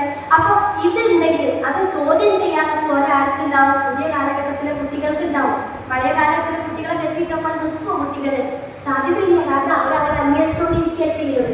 പിന്നെ മറ്റൊരു ഭാഗം എന്ന് പറയുന്നത് ഇവർക്ക് പിന്നെ വിദ്യാഭ്യാസത്തിന്റെ പ്രാധാന്യം. നമ്മൾ ആലോചിച്ചു, നമ്മൾ പഠിക്കുന്നവരാണ്, വിജ്ഞാനം അന്വേഷിക്കുന്നവരാണ്. അപ്പൊ വിശുദ്ധ ഖുർആൻ വളരെ വ്യക്തമായി പറഞ്ഞു, നിങ്ങൾ അറിവ് അന്വേഷിക്കൂ എന്ന് പറയുമ്പോൾ ഈ അറിവിലേക്ക് എത്തിപ്പെടാൻ നമ്മുടെ കുട്ടികൾക്ക് സാധ്യമാക്കുന്നുണ്ടോ എന്ന് ആലോചിക്കണം. 18 വയസ്സ് വരെ ഇസ്ലാമികപരമായി എന്തില്ല, ഇസ്ലാമികപരമായിട്ട് അവർ വളർത്തിക്കൊണ്ടേയിരിക്കുന്നു, പാരന്റ്സ് അവരെ ചേർത്തി നിർത്തിക്കൊണ്ടേയിരിക്കുന്നു. പക്ഷെ ഇന്ത്യ രാജ്യത്തിന് 18 വയസ്സ് വരെ നിയമമുണ്ട്, പെൺകുട്ടികളെ കല്യാണം കഴിപ്പിച്ചെടുക്കാൻ പാടില്ല. 21 വയസ്സ് വരെ ആൺകുട്ടിക്ക് കല്യാണം കഴിപ്പിച്ചെടുക്കാൻ പാടില്ല. പക്ഷെ ആ 18 വയസ്സ് വരെയുള്ള സമയത്ത് കുട്ടി ശാരീരികമായി, മാനസികമായി, വൈകാരികപരമായി, ബുദ്ധിപരമായി വളർന്ന് വികസിച്ചു കൊണ്ടിരിക്കുന്ന സമയത്ത് ഈ കുട്ടിയിലേക്ക് പ്രയോജനപ്പെടുന്ന വിജ്ഞാനത്തിന്റെ ശക്തികൾ എത്തിപ്പെടണം. അത് എത്തുന്നില്ല എന്നുള്ളതാണ് ഇപ്പോഴത്തെ ഒരു പ്രശ്നം എന്ന് പറയുന്നത്. കാരണം 7ാം ക്ലാസ്സിലെ മദ്രസ പഠനത്തിന് ശേഷം കുട്ടിക്ക് +2 ഡിഗ്രി തലം വരെ മദ്രസ പഠനത്തിന് ആത്മീയപരമായ പാഠങ്ങൾ ലഭിക്കുന്നില്ല. അതുകൊണ്ട് തന്നെ തെറ്റിലേക്ക് പോകാനുള്ള പ്രവണത കൂടിക്കൊണ്ടിരിക്കുന്നു. എന്നാൽ ഈ ദുരന്തമായിട്ടുള്ള മരണങ്ങൾ വായിച്ചത് 14-കാരനും 16-കാരിയാണ് 16-കാരനെയാണ് കൊല ചെയ്യപ്പെട്ടത്. കാരണം പറഞ്ഞിരിക്കുന്നത് എന്ന് പറഞ്ഞു കഴിഞ്ഞാൽ അവരെന്തോ ഒരു സംശയം തോന്നി എന്നതാണ്. എന്തോ ഏതായാലും ആ ഹൗസ് വാർത്ത അത്തരം ദുരന്തങ്ങളിൽ നിന്നൊക്കെ നമ്മളെ കാത്തു രക്ഷിക്കുമാറാണ്, നമ്മളെയും നമ്മുടെ കുട്ടികളെയും. കാരണം നമ്മൾ കണ്ണിന്റെ കൃഷ്ണമണി പോലെ കാത്തു സൂക്ഷിക്കുന്ന മക്കൾ വീട്ടിൽ തിരിച്ചു വരുമ്പോൾ മറ്റൊരു രൂപത്തിൽ വരുക എന്ന് പറയുന്നത് അംഗീകരിക്കാൻ പോലും കഴിയാത്തൊരു കാര്യം. അതുമല്ല പല വേറൊരു കാര്യം നോക്കൂ, നമ്മുടെ പെൺകുട്ടികൾക്ക് നമ്മൾ എന്ത് പറഞ്ഞു കൊടുക്കണമെന്നറിയോ, എങ്ങനെ അവരെ നമ്മൾ മനസ്സിലാക്കണം. ശരിക്കും പെൺകുട്ടികളെ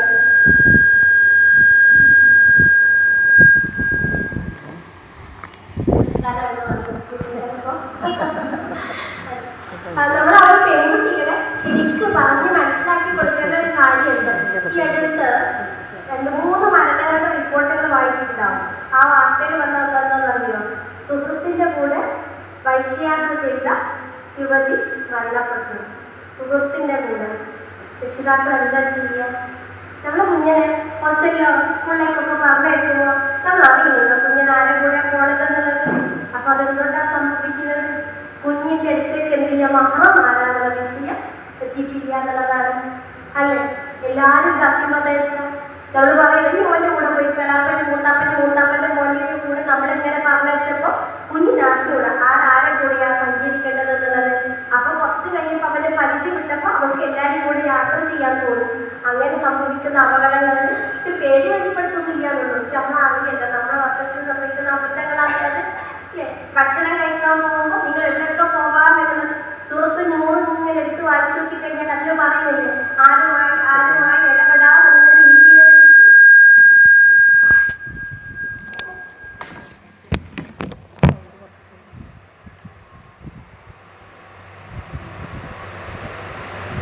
അപ്പോ അത് നമ്മുടെ കുട്ടികളെ നമ്മൾ പഠിപ്പിച്ചു കൊടുക്കുന്നത് രക്ഷിതാക്കൾ എന്നുള്ള നിലയിൽ.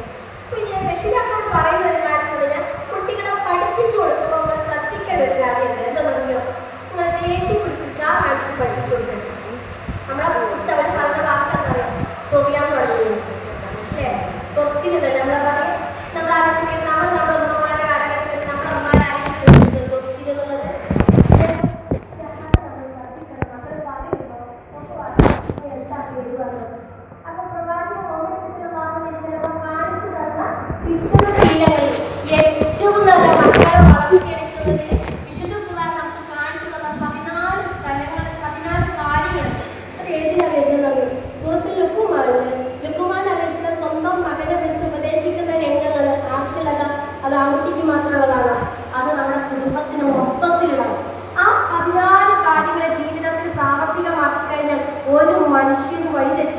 യാഹുലയ്യ എന്നൊരു കുഞ്ഞുമകനെ വിളിച്ചിട്ട് വാപ്പ പറയണമെങ്കിൽ എത്രമാത്രം ആത്മാർത്ഥമായിട്ട് ആ കുഞ്ഞിനോട് സംസാരിക്കുന്നതിനെ ചൊല്ലി നീ ശബ്ദം ഉയർത്തരുത് കേട്ടോ, നീ അഹങ്കാരത്തോടു കൂടി നടക്കരുത് കേട്ടോ, ഭൂമിയിലൂടെ നടക്കുമ്പോൾ നീ വിനയാനിതനായിട്ട് നടക്കണേ എന്ന് പഠിപ്പിക്കുന്ന ഏറ്റവും നല്ല സന്ദേശം കൊടുക്കുന്ന രീതിയുണ്ടല്ലോ.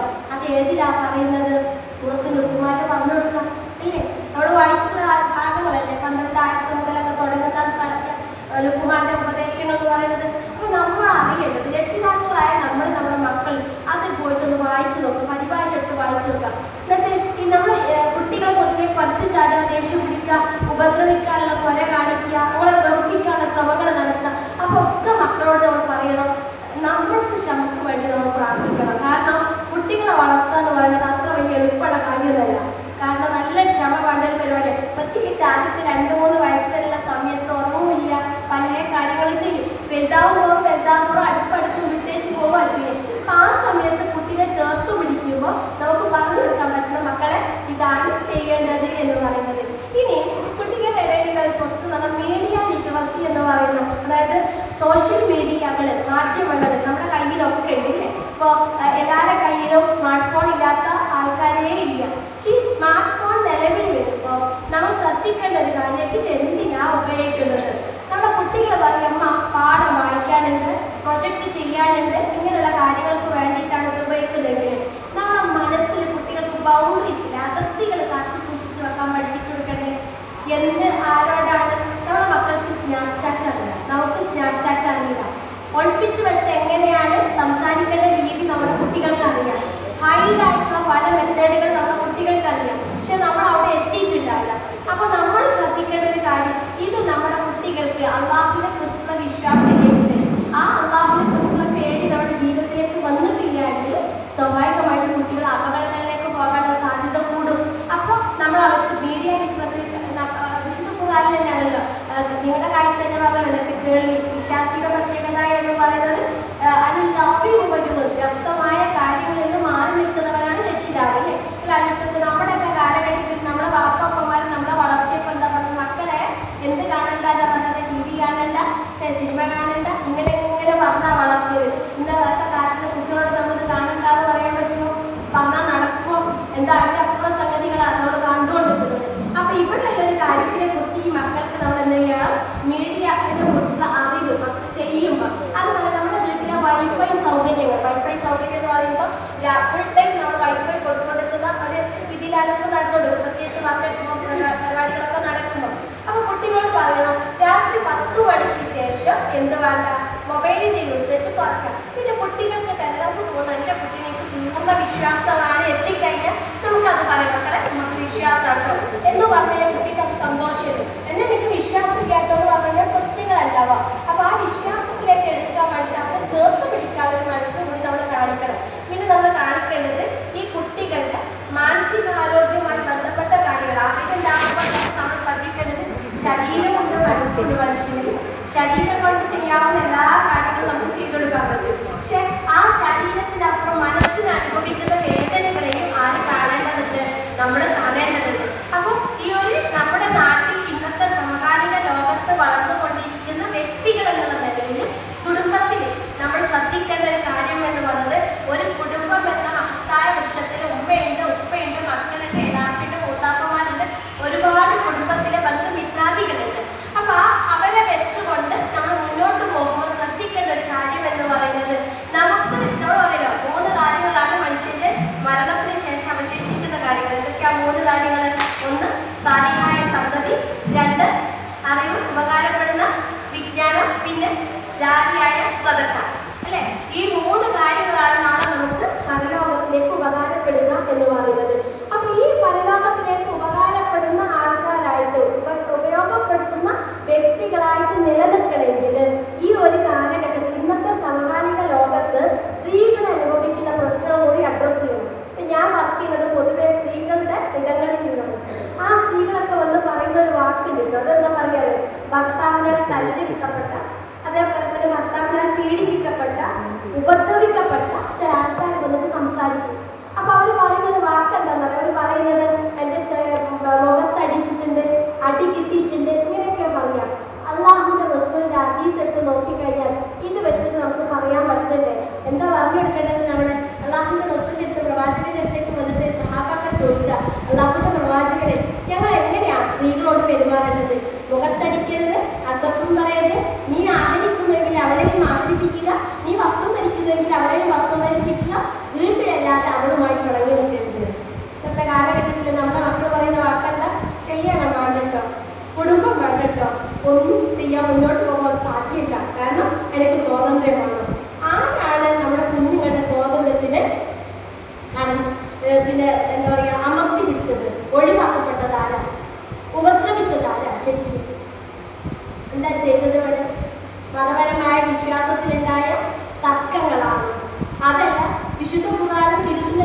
പഠിപ്പിച്ചു തന്ന അധ്യായങ്ങളിൽ നമ്മൾ കാണിച്ചു കൊടുത്ത തെറ്റായ രീതികളാണ് നമ്മുടെ കുട്ടികൾ ഇത് വേണ്ടെന്ന് പറയാനുള്ള കാരണമായിട്ടുള്ളത്.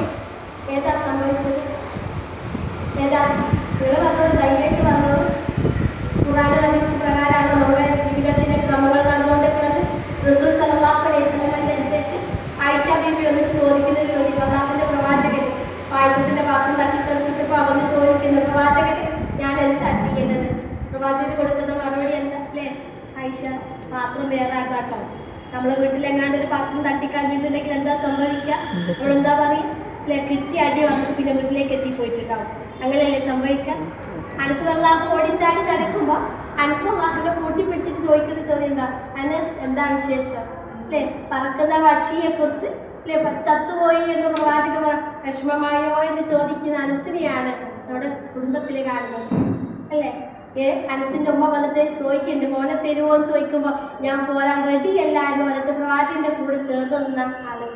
ഖദീജ ബീവിനെ ഓർക്കുമ്പോൾ 40 വയസ്സ് കഴിഞ്ഞെങ്കിലും ആ ദാമ്പത്യ ജീവിതം മനോഹരമായി കൊണ്ടുപോകുമ്പോൾ ആ ശബ്ദം പറയുമ്പോൾ കൗലിന്റെ ശബ്ദം കേൾക്കുമ്പോഴേ പ്രവാചകൻ സങ്കടം എന്ന ആ രീതിയെ കാണിച്ചു കൊടുത്ത സ്നേഹത്തിന്റെ തണല്. ഇതല്ലേ അറിവ് എന്ന് പറഞ്ഞത്? ജീവിതത്തിൽ ചെയ്ത് കാണിച്ചു കൊടുക്കാൻ പറ്റുന്ന കഴിവുകളാണ് നമ്മൾ കാണുന്നത്. ഹസൻ ഹുസൈൻ റളിയല്ലാഹു അൻഹുമാരിങ്ങനെ ഓടി നടക്കുമ്പോൾ പ്രവാചകന് പറയും, ഒട്ടകത്തിന് മുട്ടുകുത്തിച്ച പോലെ നടക്കുമ്പോൾ എന്താ പറഞ്ഞുകൊണ്ടുന്നത്? ദേ ഒട്ടകം കണ്ടോ, എന്തോ ഒരു മഹത്തായ ഒട്ടകം അല്ലേ? ഈ കളിപ്പിക്കാനുള്ള രീതി ഉണ്ടല്ലോ, നല്ല വാപ്പ എന്നുള്ള നിലയിൽ പ്രവാചകൻ കാണിച്ചു കൊടുത്ത രീതി. ഇതാണ് അറിവ് എന്ന് പറഞ്ഞു കഴിഞ്ഞാൽ. ഈ അറിവ് നമ്മുടെ ജീവിതത്തിൽ കാണിച്ചു കൊടുക്കാതെ നമ്മൾ പഠിച്ചു കുറേ, ഞാൻ ഖുർആൻ വലിയ പണ്ഡിതനാണ്, ഞാൻ വലിയ ഹദീസിന്റെ ആളാണ് എന്ന് പറഞ്ഞിട്ട് കാര്യമുണ്ടോ? സ്വഭാവം കൊണ്ടും നടത്തം കൊണ്ടും പെരുമാറ്റം കൊണ്ടും നമ്മുടെ രീതി കൊണ്ടും ആൾക്കാർക്ക് പറയാൻ പറ്റണം ഇതാണ് മതം എന്നുള്ളത്. ഇതാണ് മതം എന്ന് പറയുന്നത്. തെറ്റായ ഒരു സംഗതിയിലേക്ക് ക്ഷണിക്കുമ്പോൾ പറയാൻ പറ്റണം എൻ്റെ കയ്യിലിരിക്കുന്ന വിശുദ്ധ ഖുർആൻ പ്രകാരം അല്ലേ? ഇപ്പൊ ഷെയ്ഖാനിന്റെ കാലം ആരും ആർക്കും ഷെയ്ഖാൻ്റെ കൊടുത്തു കൊടുക്കുക. എന്താ പറയുക? ഹറാമാണ് എന്ന വിശ്വാസമുള്ളത് കൊണ്ട് ശരി നമുക്ക് പിന്നെ കാണാം, എൻ്റെ മതവിശ്വാസത്തിൽ ഇതില്ല എന്ന് പറയാൻ പറ്റുന്ന ഒരു ആർജവം നമുക്ക് നേടിയെടുക്കണ്ടേ? ഇപ്പൊ ഇലക്ഷനൊക്കെ കഴിഞ്ഞപ്പോൾ രീതികളൊക്കെ മാറിക്കൊണ്ടിരിക്കുക. അവിടെയൊക്കെ പുതിയ പുതിയ കാലഘട്ടത്തിനനുസരിച്ച് മാറ്റം വന്നു കഴിഞ്ഞാലും ഒരു മാറ്റം വരാത്ത ഒരു ഗ്രന്ഥം നമ്മുടെ കയ്യിലുണ്ടല്ലോ. എന്തേ നമുക്ക് ആ പ്രതിരോധത്തിനനുസരിച്ച് മുന്നോട്ട് പോകാൻ കഴിയാത്തത്? പ്രത്യേകം ആലോചിക്കുക. ഈ കാലഘട്ടത്തിലെ വ്യഭിചാരവുമായി ബന്ധപ്പെട്ട വിഷയങ്ങൾ ഇങ്ങനെ കൊട്ടി ആഘോഷിക്കപ്പെടുമ്പോൾ വിശുദ്ധ സൂറത്തിൽ 100 എടുത്തിട്ട് ഇങ്ങനെ ഫസ്റ്റിലെ ഭാഗം ഇങ്ങനെ വായിച്ചാൽ മതിയല്ലോ. 100 അടി അടിക്കുക. നിങ്ങൾക്ക് കിട്ടിയ തെളിവിന്റെ അടിസ്ഥാനത്തിൽ അയാളെക്കുറിച്ചുള്ള യഥാർത്ഥമായ സന്ദേശം കിട്ടിയെങ്കിൽ മാത്രമേ പ്രചരിപ്പിച്ചാൽ മതി എന്ന് പറയുന്ന ആ വ്യഭിചാരത്തിന്റെ രീതിയെ തടഞ്ഞു നിർത്തുന്ന രീതി ഉണ്ടല്ലോ. എത്ര മനോഹരമായിട്ടാണ് ഖുർആൻ പറയുന്നത്. നമുക്ക് പറയാൻ പറ്റണ്ടേ ഇതാ ഞങ്ങളുടെ ജീവിതത്തിന്റെ ഗ്രന്ഥം എന്ന് പറയുന്നത്? നമ്മുടെ സംഭവിച്ചത് എന്താണെന്നറിയോ? നമ്മളെല്ലാ വിജ്ഞാനം കരസ്ഥമാക്കി സാമ്പത്തികമായി നമ്മൾ വലിയ അഭിവൃദ്ധിയിലാണ്. സാമ്പത്തികമായിട്ട് വലിയ അഭിവൃദ്ധിയിലാണ്. അല്ലാഹു സുബ്ഹാനഹു വ തആല നമുക്ക് ഇപ്പൊ വൈകുന്നേരങ്ങൾ ഇടവണ്ണ അങ്ങാടിക്കൊന്ന് ഇറങ്ങിയൊക്കെ എത്ര ചായക്കടയുള്ളത്? ചായ കുടിക്കാം അല്ലേ? നമ്മളെ കാലഘട്ടത്തിൽ കുട്ടികളെ +2 SSLC കഴിഞ്ഞ പിന്നെ 7ാം ക്ലാസ് പഠിക്കുന്ന കുട്ടികൾ ഉമ്മാനോട് ചോദിക്കാൻ പോലും, ഉമ്മ ഞങ്ങളെ ടീം ഒന്ന് ഭക്ഷണം കഴിക്കാൻ പോകുന്നുണ്ട്. നമ്മളെ കാലഘട്ടത്തിൽ നമുക്ക് ഓർമ്മയുണ്ടോ? ഒരു ബിരിയാണി കഴിക്കാൻ പോയത് എന്താ പറയുക? വേണ്ടട്ടോ എന്ന് പറയും അല്ലേ? +2 പഠിക്കുന്ന കുട്ടികൾ സ്വന്തക്ക് വണ്ടി എടുത്ത് പോയിട്ട് പറയുക, ഞങ്ങളൊന്ന് ചായ അയച്ചിട്ട് വരാട്ടോ. വർത്താനം പറഞ്ഞിരിക്കാൻ അതിന് പറ്റിയ സ്ഥലങ്ങൾ അവർ കണ്ടെത്തി കൊടുക്കുക. പോണോ പോണ്ടേ, തടുക്കണോ തടുക്കേണ്ടതല്ല, ബൗണ്ടറി സെറ്റ് ചെയ്ത് കൊടുക്കണം. ആരെ കൂടെ പോണത് എന്നുള്ളത്. കാരണം നോർമലൈസ് ചെയ്ത് കഴിഞ്ഞാൽ ഒരു വിധത്തിലുള്ള അതിർത്തി. കാരണം കുട്ടി മെച്ചോർഡാണെങ്കിൽ ഏകദേശം 21 വയസ്സാവും. ബുദ്ധി, പ്രോബ്ലം സോൾവിങ്, ഡിസിഷൻ മേക്കിങ്ങും തീരുമാനം എടുക്കാനുള്ള കഴിവ് എത്തണമെങ്കിൽ അത് 21 വയസ്സാവും. 21 വയസ്സിന്റെ കൂടെ ഈ ഖുർആന്റെ ആശയങ്ങളും ഹദീസിന്റെ ആശയങ്ങളും ഉള്ളിലേക്ക് എത്തിപ്പെടുന്നില്ല എങ്കിൽ ഉറപ്പായിട്ട് എന്ത് സംഭവിക്കുന്ന അറിയാം? തെറ്റിലേക്ക് പോകാനുള്ള സാധ്യതകൾ കൂടുതൽ. പല ഉമ്മമാരും പറയും, ഞാൻ എൻ്റെ കുട്ടീനെ എന്തൊക്കെയാ പഠിപ്പിച്ച് വലുതാക്കിയത് എന്നുള്ളത്. കുട്ടി കാണണം മാൻ്റെ രീതി, മാൻ്റെ പ്രവർത്തികൾ. പിന്നെ ചില ജെനറ്റിക് ഫാക്ടേഴ്സ് ഉണ്ട്. നമുക്ക് ചില കള്ളത്തര സ്വഭാവമൊക്കെ ഉണ്ടെങ്കിൽ നമ്മുടെ കുട്ടികളും ചെയ്യും. നമ്മളിപ്പോൾ അൽഹംദുലില്ലാ നല്ല ഹിദായത്ത് മാർഗത്തിലൊക്കെ ചിലപ്പോൾ 40-20 വയസ്സ് എത്തിയപ്പോൾ മാറിയില്ല. കല്യാണമൊക്കെ കഴിഞ്ഞപ്പോൾ പണ്ടത്തൊക്കെ മറന്നുവല്ലോ. പക്ഷെ നിങ്ങൾ ആലോചിക്കണം, പണ്ട് കാലത്ത് നിങ്ങൾ ആ തെറ്റ് ചെയ്തിട്ടുണ്ടെങ്കിൽ അറിയാതെ ആവർത്തിച്ച് കഴിഞ്ഞാൽ പിന്നെ അതിനെ പോയിട്ട് തല്ലാനും കച്ചവടത്താക്കാനും പോകാൻ. കാരണം നമ്മളിൽ ഒരു അംശം ആരിലുണ്ട്? കുട്ടിയിലുണ്ട് എന്നുള്ളത് നമ്മൾ മനസ്സിലാക്കണം. ഇല്ലെങ്കിൽ അത് അപകടങ്ങൾ വരുത്താനുള്ള സാധ്യത കൂടുതലാണ്. പിന്നെ തെറ്റ് ചെയ്ത് കഴിഞ്ഞാൽ അടിച്ച് ആക്ഷേപിച്ചിട്ട് വിടാനുള്ള മതം പഠിപ്പിക്കുന്നില്ല. എന്താ പറഞ്ഞത്? പിന്നെ ആദം നബി അലൈഹി ഇസ്ലാം തന്നെ തെറ്റ് ചെയ്തപ്പോൾ പ്രാർത്ഥിച്ച പ്രാർത്ഥന എന്താ പ്രാർത്ഥിച്ചത്? ആദം നബി അലൈഹി ഇസ്ലാമിന്റെ ഒന്നാമത്തെ പ്രാർത്ഥന എന്താ? റബ്ബനാ വലംനാ അൻഫുസനാ വഇൻ ലം തഗ്ഫിർ ലനാ വതർഹംനാ ലനകൂനന്ന മിനൽ പരിഹാരമാക്കും. നമ്മുടെ ഒരു വിധത്തിൽ ഉൾക്കൊള്ളാൻ കഴിയാത്ത തെറ്റുകളായിരിക്കും നമ്മുടെ മക്കൾ അല്ലാതെ പുറത്തു മാപ്പാക്കണേ എന്നുള്ളത് നമ്മൾ പ്രാർത്ഥിച്ചുകൊണ്ടേ ഇരിക്കണം.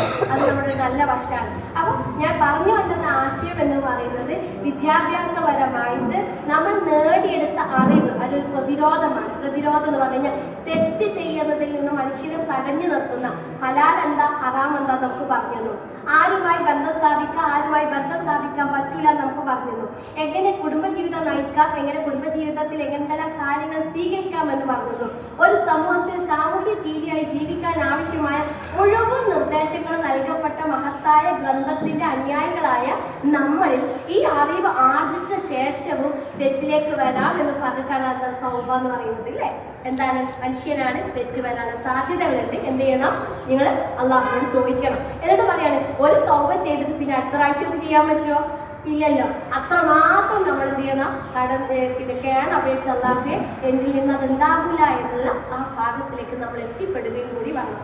ഇതാണ് നമ്മൾ മനസ്സിലാക്കിയെടുക്കേണ്ടത്. അപ്പോൾ ഇവിടെ നമ്മൾ അറിയുക, ഈ സ്ത്രീകളായ നമ്മുടെ ഏറ്റവും കൂടുതൽ ശ്രദ്ധിക്കേണ്ട ഒരു ഭാഗം എന്ന് പറയുന്നത് കുടുംബജീവിതത്തിലേക്ക് നമ്മൾ പ്രവേശിക്കുമ്പോൾ നമ്മുടെ കയ്യിൽ ലഭിച്ചിരിക്കുന്ന നമ്മുടെ മക്കൾ, നമ്മുടെ ആൺകുട്ടികൾ, നമ്മുടെ പെൺകുട്ടികൾ, അവർ നാളെ നമ്മൾക്ക് വേണ്ടി പ്രാർത്ഥിച്ചുകൊണ്ടിരിക്കുന്ന, നമ്മുടെ കുടുംബത്തിന് വേണ്ടി പ്രവർത്തിച്ചുകൊണ്ടിരിക്കുന്ന, സമൂഹത്തിന് വേണ്ടി പ്രവർത്തിച്ചുകൊണ്ടിരിക്കുന്ന ആൾക്കാരാണ്.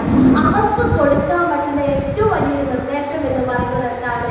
മക്കളെ വിശുദ്ധ ഖുർആന്റെ ആശയങ്ങൾ എത്തിക്കാൻ ആവശ്യമായിട്ടുള്ള പടിപടിയായിട്ടുള്ള സമീപന രീതികൾ ആരാർജിച്ചെടുക്കണം. രക്ഷിതാക്കൾ നമ്മൾ ശക്തമായിട്ട് അവരിലേക്ക് എത്തിച്ചു കൊടുക്കണം.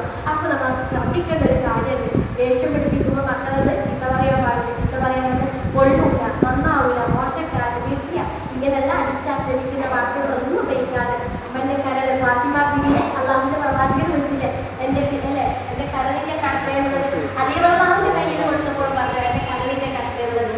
അതുപോലെ കൊണ്ട് നടക്കാൻ സാധിക്കട്ടെ എന്ന് പ്രാർത്ഥിച്ചുകൊണ്ട് ഇവിടെ ഇരിക്കുന്ന എനിക്ക് തോന്നുന്നു ജാമ്യ കുട്ടികളൊക്കെ പറയാനുണ്ടാവും. കൂടുതലായിട്ട് പറഞ്ഞു ശബ്ദത്തിൽ ചെറിയൊരു ജലദോഷപ്പെടുത്തുന്നുണ്ട്. അപ്പോ നിങ്ങൾ ചെയ്യേണ്ടത്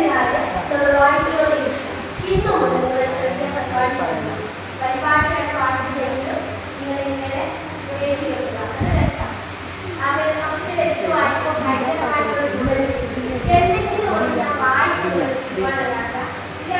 നമ്മുടെ കണ്ടിട്ടാണ് നമ്മുടെ കുട്ടികൾ വളരുന്നത്. നമ്മുടെ ജീവിതത്തിന്റെ സ്റ്റൈലിൽ കുട്ടികൾ നടത്തുന്നു. രാവിലെ 6 മണിക്ക് വന്നിട്ട് 9 മണിക്ക് അടുക്കള പണി തീർക്കാൻ കഴിയുന്ന ആളാണോ? 9 മുതൽ 10 മണി മുതൽ 12 വരെ ഫ്രീ ആവും. 2 മണിക്ക് മുതൽ 4 മണി വരെ ജോലിക്ക് പോകുന്നത് നിങ്ങൾ ഫ്രീ ആവും. വൈകുന്നേരം 4 മണി മുതൽ 6 മണി വരെ പണി കഴിഞ്ഞാൽ 7 മണി മുതൽ 9 മണി വരെ ഫ്രീ ആവും. വളരെ സമയം സംശയമായോ? കഴിഞ്ഞില്ലേ? ഒരു പണിയെടുത്താൽ മതി. കഴിഞ്ഞില്ലെങ്കിൽ ഒരു പണിയില്ലെങ്കിൽ പെണ്ണുങ്ങൾക്ക് ഒരു പണി ഉണ്ടാകാതെ ഇല്ലേ? ഇതൊന്ന് കേട്ടിട്ടെ. ഇനിയിപ്പോ നോമ്പിന്റെ നനച്ചുപൊടി സമയം അല്ലേ? എന്തോരം നനച്ചുപൊടി എനിക്കറിയില്ല. എന്തെങ്കിലും സാധനം ഉള്ളിലുള്ള ഈ മനസ്സിനെ നനച്ചു കുളിപ്പിക്കാതെ എന്തോരം നനച്ചു കുളിച്ചിട്ട് എന്താ കാര്യം? എന്തോരത്തിൽ എളാമനോട് മുണ്ടിയിടാനോ മൂത്താപ്പിനോട് മുണ്ടിയിടാനോ മക്കളോട് തെറ്റിലായി എല്ലാവരുടെ കുടുംബവും പതിയും വിദേശത്തേക്ക് നമ്മൾ അക്കത്തിന്റെ മുകളിലുള്ള ഏതോ പൊടിയൊക്കെ തട്ടി റാക്കിന്റെ മുകളിൽ എല്ലാ സാധനം കെട്ടി വെച്ചിട്ടിട്ട് എന്നിട്ട് പറയുക ഇങ്ങനെ എനിക്ക് മിനിയാതെ ഇങ്ങനെ പോരുമ്പോൾ ഒരാൾ ഫോൺ ചെയ്ത് ക്ലീനിങ് സ്റ്റാഫിന് ആവശ്യമുണ്ടോ? ഞാനെന്താ ഞെട്ടിപ്പോയി. അപ്പോൾ അവർ പറഞ്ഞു ലക്ഷ്മി കൺസൾട്ടേഷനാണ് വിളിക്കുന്നത്, നിങ്ങളെ വീട്ടിൽ വന്നിട്ട് 400 രൂപയ്ക്ക് എല്ലാം ക്ലീൻ ചെയ്ത് തരാം. വല്ലാത്ത ബിസിനസ് നിങ്ങൾ ആലോചിക്കുക. അപ്പോൾ ഇതുപോലെയാണ് തുടങ്ങുന്നത്. നമ്മൾ ചെയ്യേണ്ടത് റമദാനുകൾ സ്വീകരിച്ചോളൂ. റമദാനുള്ളിൽ നമ്മളെന്താ അല്ലാഹുവേ റമദാനിലേക്ക് എത്തിക്കണേ എന്ന് പ്രാർത്ഥിക്കുമല്ലോ, നമ്മൾ പ്രാർത്ഥിച്ചോളൂ. പക്ഷേ ഏറ്റവും വലിയ ആയുധം എന്താണ്? അറിവാണ്. ആ അറിവുണ്ടായി കഴിഞ്ഞാൽ എവിടെയും മനുഷ്യൻ പരാജയപ്പെടില്ല. എവിടെ എന്ത് പറഞ്ഞു കഴിഞ്ഞാൽ അവിടെ നിൽക്കാൻ പറ്റുന്ന ഒരു ആർജവം.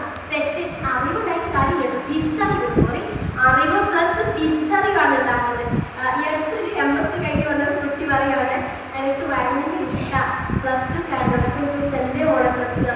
അപ്പോൾ അവൾ പറഞ്ഞ ഹദീസ് എന്നുള്ളത് പ്രവാചകൻ മുഹമ്മദ് കല്യാണം കഴിച്ചത് 40 വയസ്സായിട്ടുള്ള ഖദീജ ബീവിയല്ല. അപ്പം എനിക്ക് എന്താ കല്യാണം കഴിച്ചുകൂടായിരുന്നു?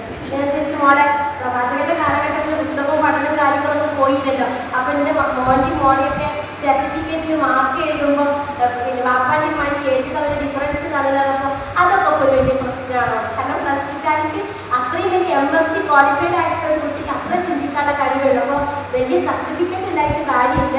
എന്താണ് ധാർമ്മികപരമായിട്ടുള്ള ഒരു മൂല്യം നമ്മുടെ ജീവിതത്തിൽ ഉണ്ടാക്കിയെടുക്കണം. അതാണ് അള്ളാഹു സുബ്ഹാനഹു വ തആല നമ്മളെ കാത്തു രക്ഷിക്കുക. നമ്മൾ വീട്ടിൽ പോയിട്ട് ചെയ്യേണ്ട ഒരു കാര്യം വിശുദ്ധ ഖുർആൻ സൂറത്ത് ത്വാഹയിലെ 114-ാമത്തെ ആയത്തെടുത്ത് വായിച്ചു നോക്കുക. അതിൽ പറയുന്നുണ്ട് എന്താണ് നമ്മുടെ വിജ്ഞാനവുമായി ബന്ധപ്പെട്ട കാര്യങ്ങൾ അന്വേഷിക്കേണ്ടത്. 7-ാം അധ്യായം 179-ാമത്തെ ആയത്തിൽ സൂചിപ്പിക്കുന്നുണ്ട്. അതായത് ജിന്നുകളിൽ നിന്നും മനുഷ്യരിൽ നിന്നും നരകത്തിന് വേണ്ടി സൃഷ്ടിച്ചുണ്ടാക്കിയവർ ഹൃദയങ്ങളുണ്ട്, അവർ ആഗ്രഹിക്കുകയില്ല. അവർക്ക് കണ്ണുകളുണ്ട്, അവർ കണ്ടറിയുകയില്ല. അവർക്ക് കാതുകളുണ്ട്, അവർ കേട്ടറിയുകയില്ല. അതുപോലെ തന്നെ വിശുദ്ധ ഖുർആൻ 49-ാമത്തെ അധ്യായം 6-ാമത്തെ ആയത്തിലും വിശ്വസ്വരെ ദുർമാർഗികളായ ഒരാൾ നിങ്ങളുടെ അടുക്കൽ വന്നാൽ അവരുമായിട്ട് നിങ്ങൾ സംസാരിക്കുന്ന രീതിയെക്കുറിച്ചും നമ്മൾ പറയുന്നുണ്ട്. അതുകൊണ്ട് വിശുദ്ധ ഖുർആൻ 80 ചോദിച്ചതുപോലെ ചിന്തിക്കുന്നില്ലേ, മനസ്സിലാക്കുന്നില്ലേ, ഇന്നീ ഹൽക്കി സമാവാക്യമെല്ലാം ചോദിക്കുന്നുണ്ടല്ലോ. അതുപോലെ കാര്യങ്ങൾ ചോദിച്ച് മുന്നോട്ട് പോകാനുള്ള അറിവ് ആർജിച്ചെടുക്കാൻ അള്ളാഹു സുബ്ഹാനഹു വ തആല നിങ്ങളെല്ലാവരെയും സഹായിക്കട്ടെ എന്ന് പ്രാർത്ഥിച്ചുകൊണ്ട് ഇവിടെ നടക്കുന്ന ജാമിഅ നബവിയുടെ വാർഷിക സമ്മേളനം ഇൻഷാ അല്ലാഹ് 24-25 തീയതികളിലാണ്. ഞാൻ ജാമിഅയിലെ ഒരു പൂർവ്വ വിദ്യാർത്ഥിയാണ്. ബിഎഡാണ്, സോഷ്യൽ സ്റ്റഡീസാണ് അവിടെ പഠിച്ചത്. പക്ഷേ പിന്നെ അത് 1999 2000 ബാച്ചിൽ പഠിച്ചിട്ടുള്ള ആളാണ്.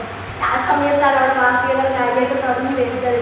ഏതായാലും നമ്മുടെ തൊട്ടടുത്തുള്ള സ്ഥാപനമാണ്. ഒരുപാട് കുഞ്ഞുങ്ങളെ വളർത്തി വലുതാക്കുന്ന ഒരു വലിയ സ്ഥാപനം. ആ സ്ഥാപനത്തിൽ നമ്മുടെ മക്കളൊക്കെ പോയി കാണാനും പഠിപ്പിക്കാനും അവിടുത്തെ അഭിജ്ഞാനങ്ങളുടെ സ്വലാഹിമാരെ പേര് കേൾക്കാത്ത ഒരു പിന്നെ എന്താ പറയുക, ഒരു പഞ്ചായത്ത് പോലും കേൾക്കില്ല, ഒരു വാർഡ് പോലും ഉണ്ടാവില്ല. അപ്പം വിവിധ സ്വലാഹികളായിട്ട് തന്നെ സംസ്കരിക്കുന്നവരായി മാറാൻ, സമൂഹത്തിൽ സംസ്കാരങ്ങൾ ഉണ്ടാക്കിയെടുക്കുന്നവരായി മാറാൻ എല്ലാവർക്കും സാധിക്കട്ടെ എന്ന് പ്രാർത്ഥിച്ചുകൊണ്ട് അള്ളാഹു സുബ്ഹാനഹു വ തആല ദീനീപരമായിട്ടുള്ള വിജ്ഞാനം ശേഖരിക്കാനും ദീനീപരമായിട്ടുള്ള അറിവുകൾ നേടിയെടുക്കാനുള്ള എന്ന് പറയുന്നത് പോലെ വിജ്ഞാനപ്പെടുന്ന ഉപകാരം ആർജിച്ചെടുക്കാൻ, അതായത് ഉപകാരപ്പെടുന്ന വിജ്ഞാനം ആർജിച്ചെടുക്കാൻ നമ്മുടെ ബുദ്ധിശക്തിയെ ശക്തമാക്കുന്നതാണ്. അല്ലാഹു ഞങ്ങളിൽ വന്നുപോയ ചെറുതുമായ എല്ലാ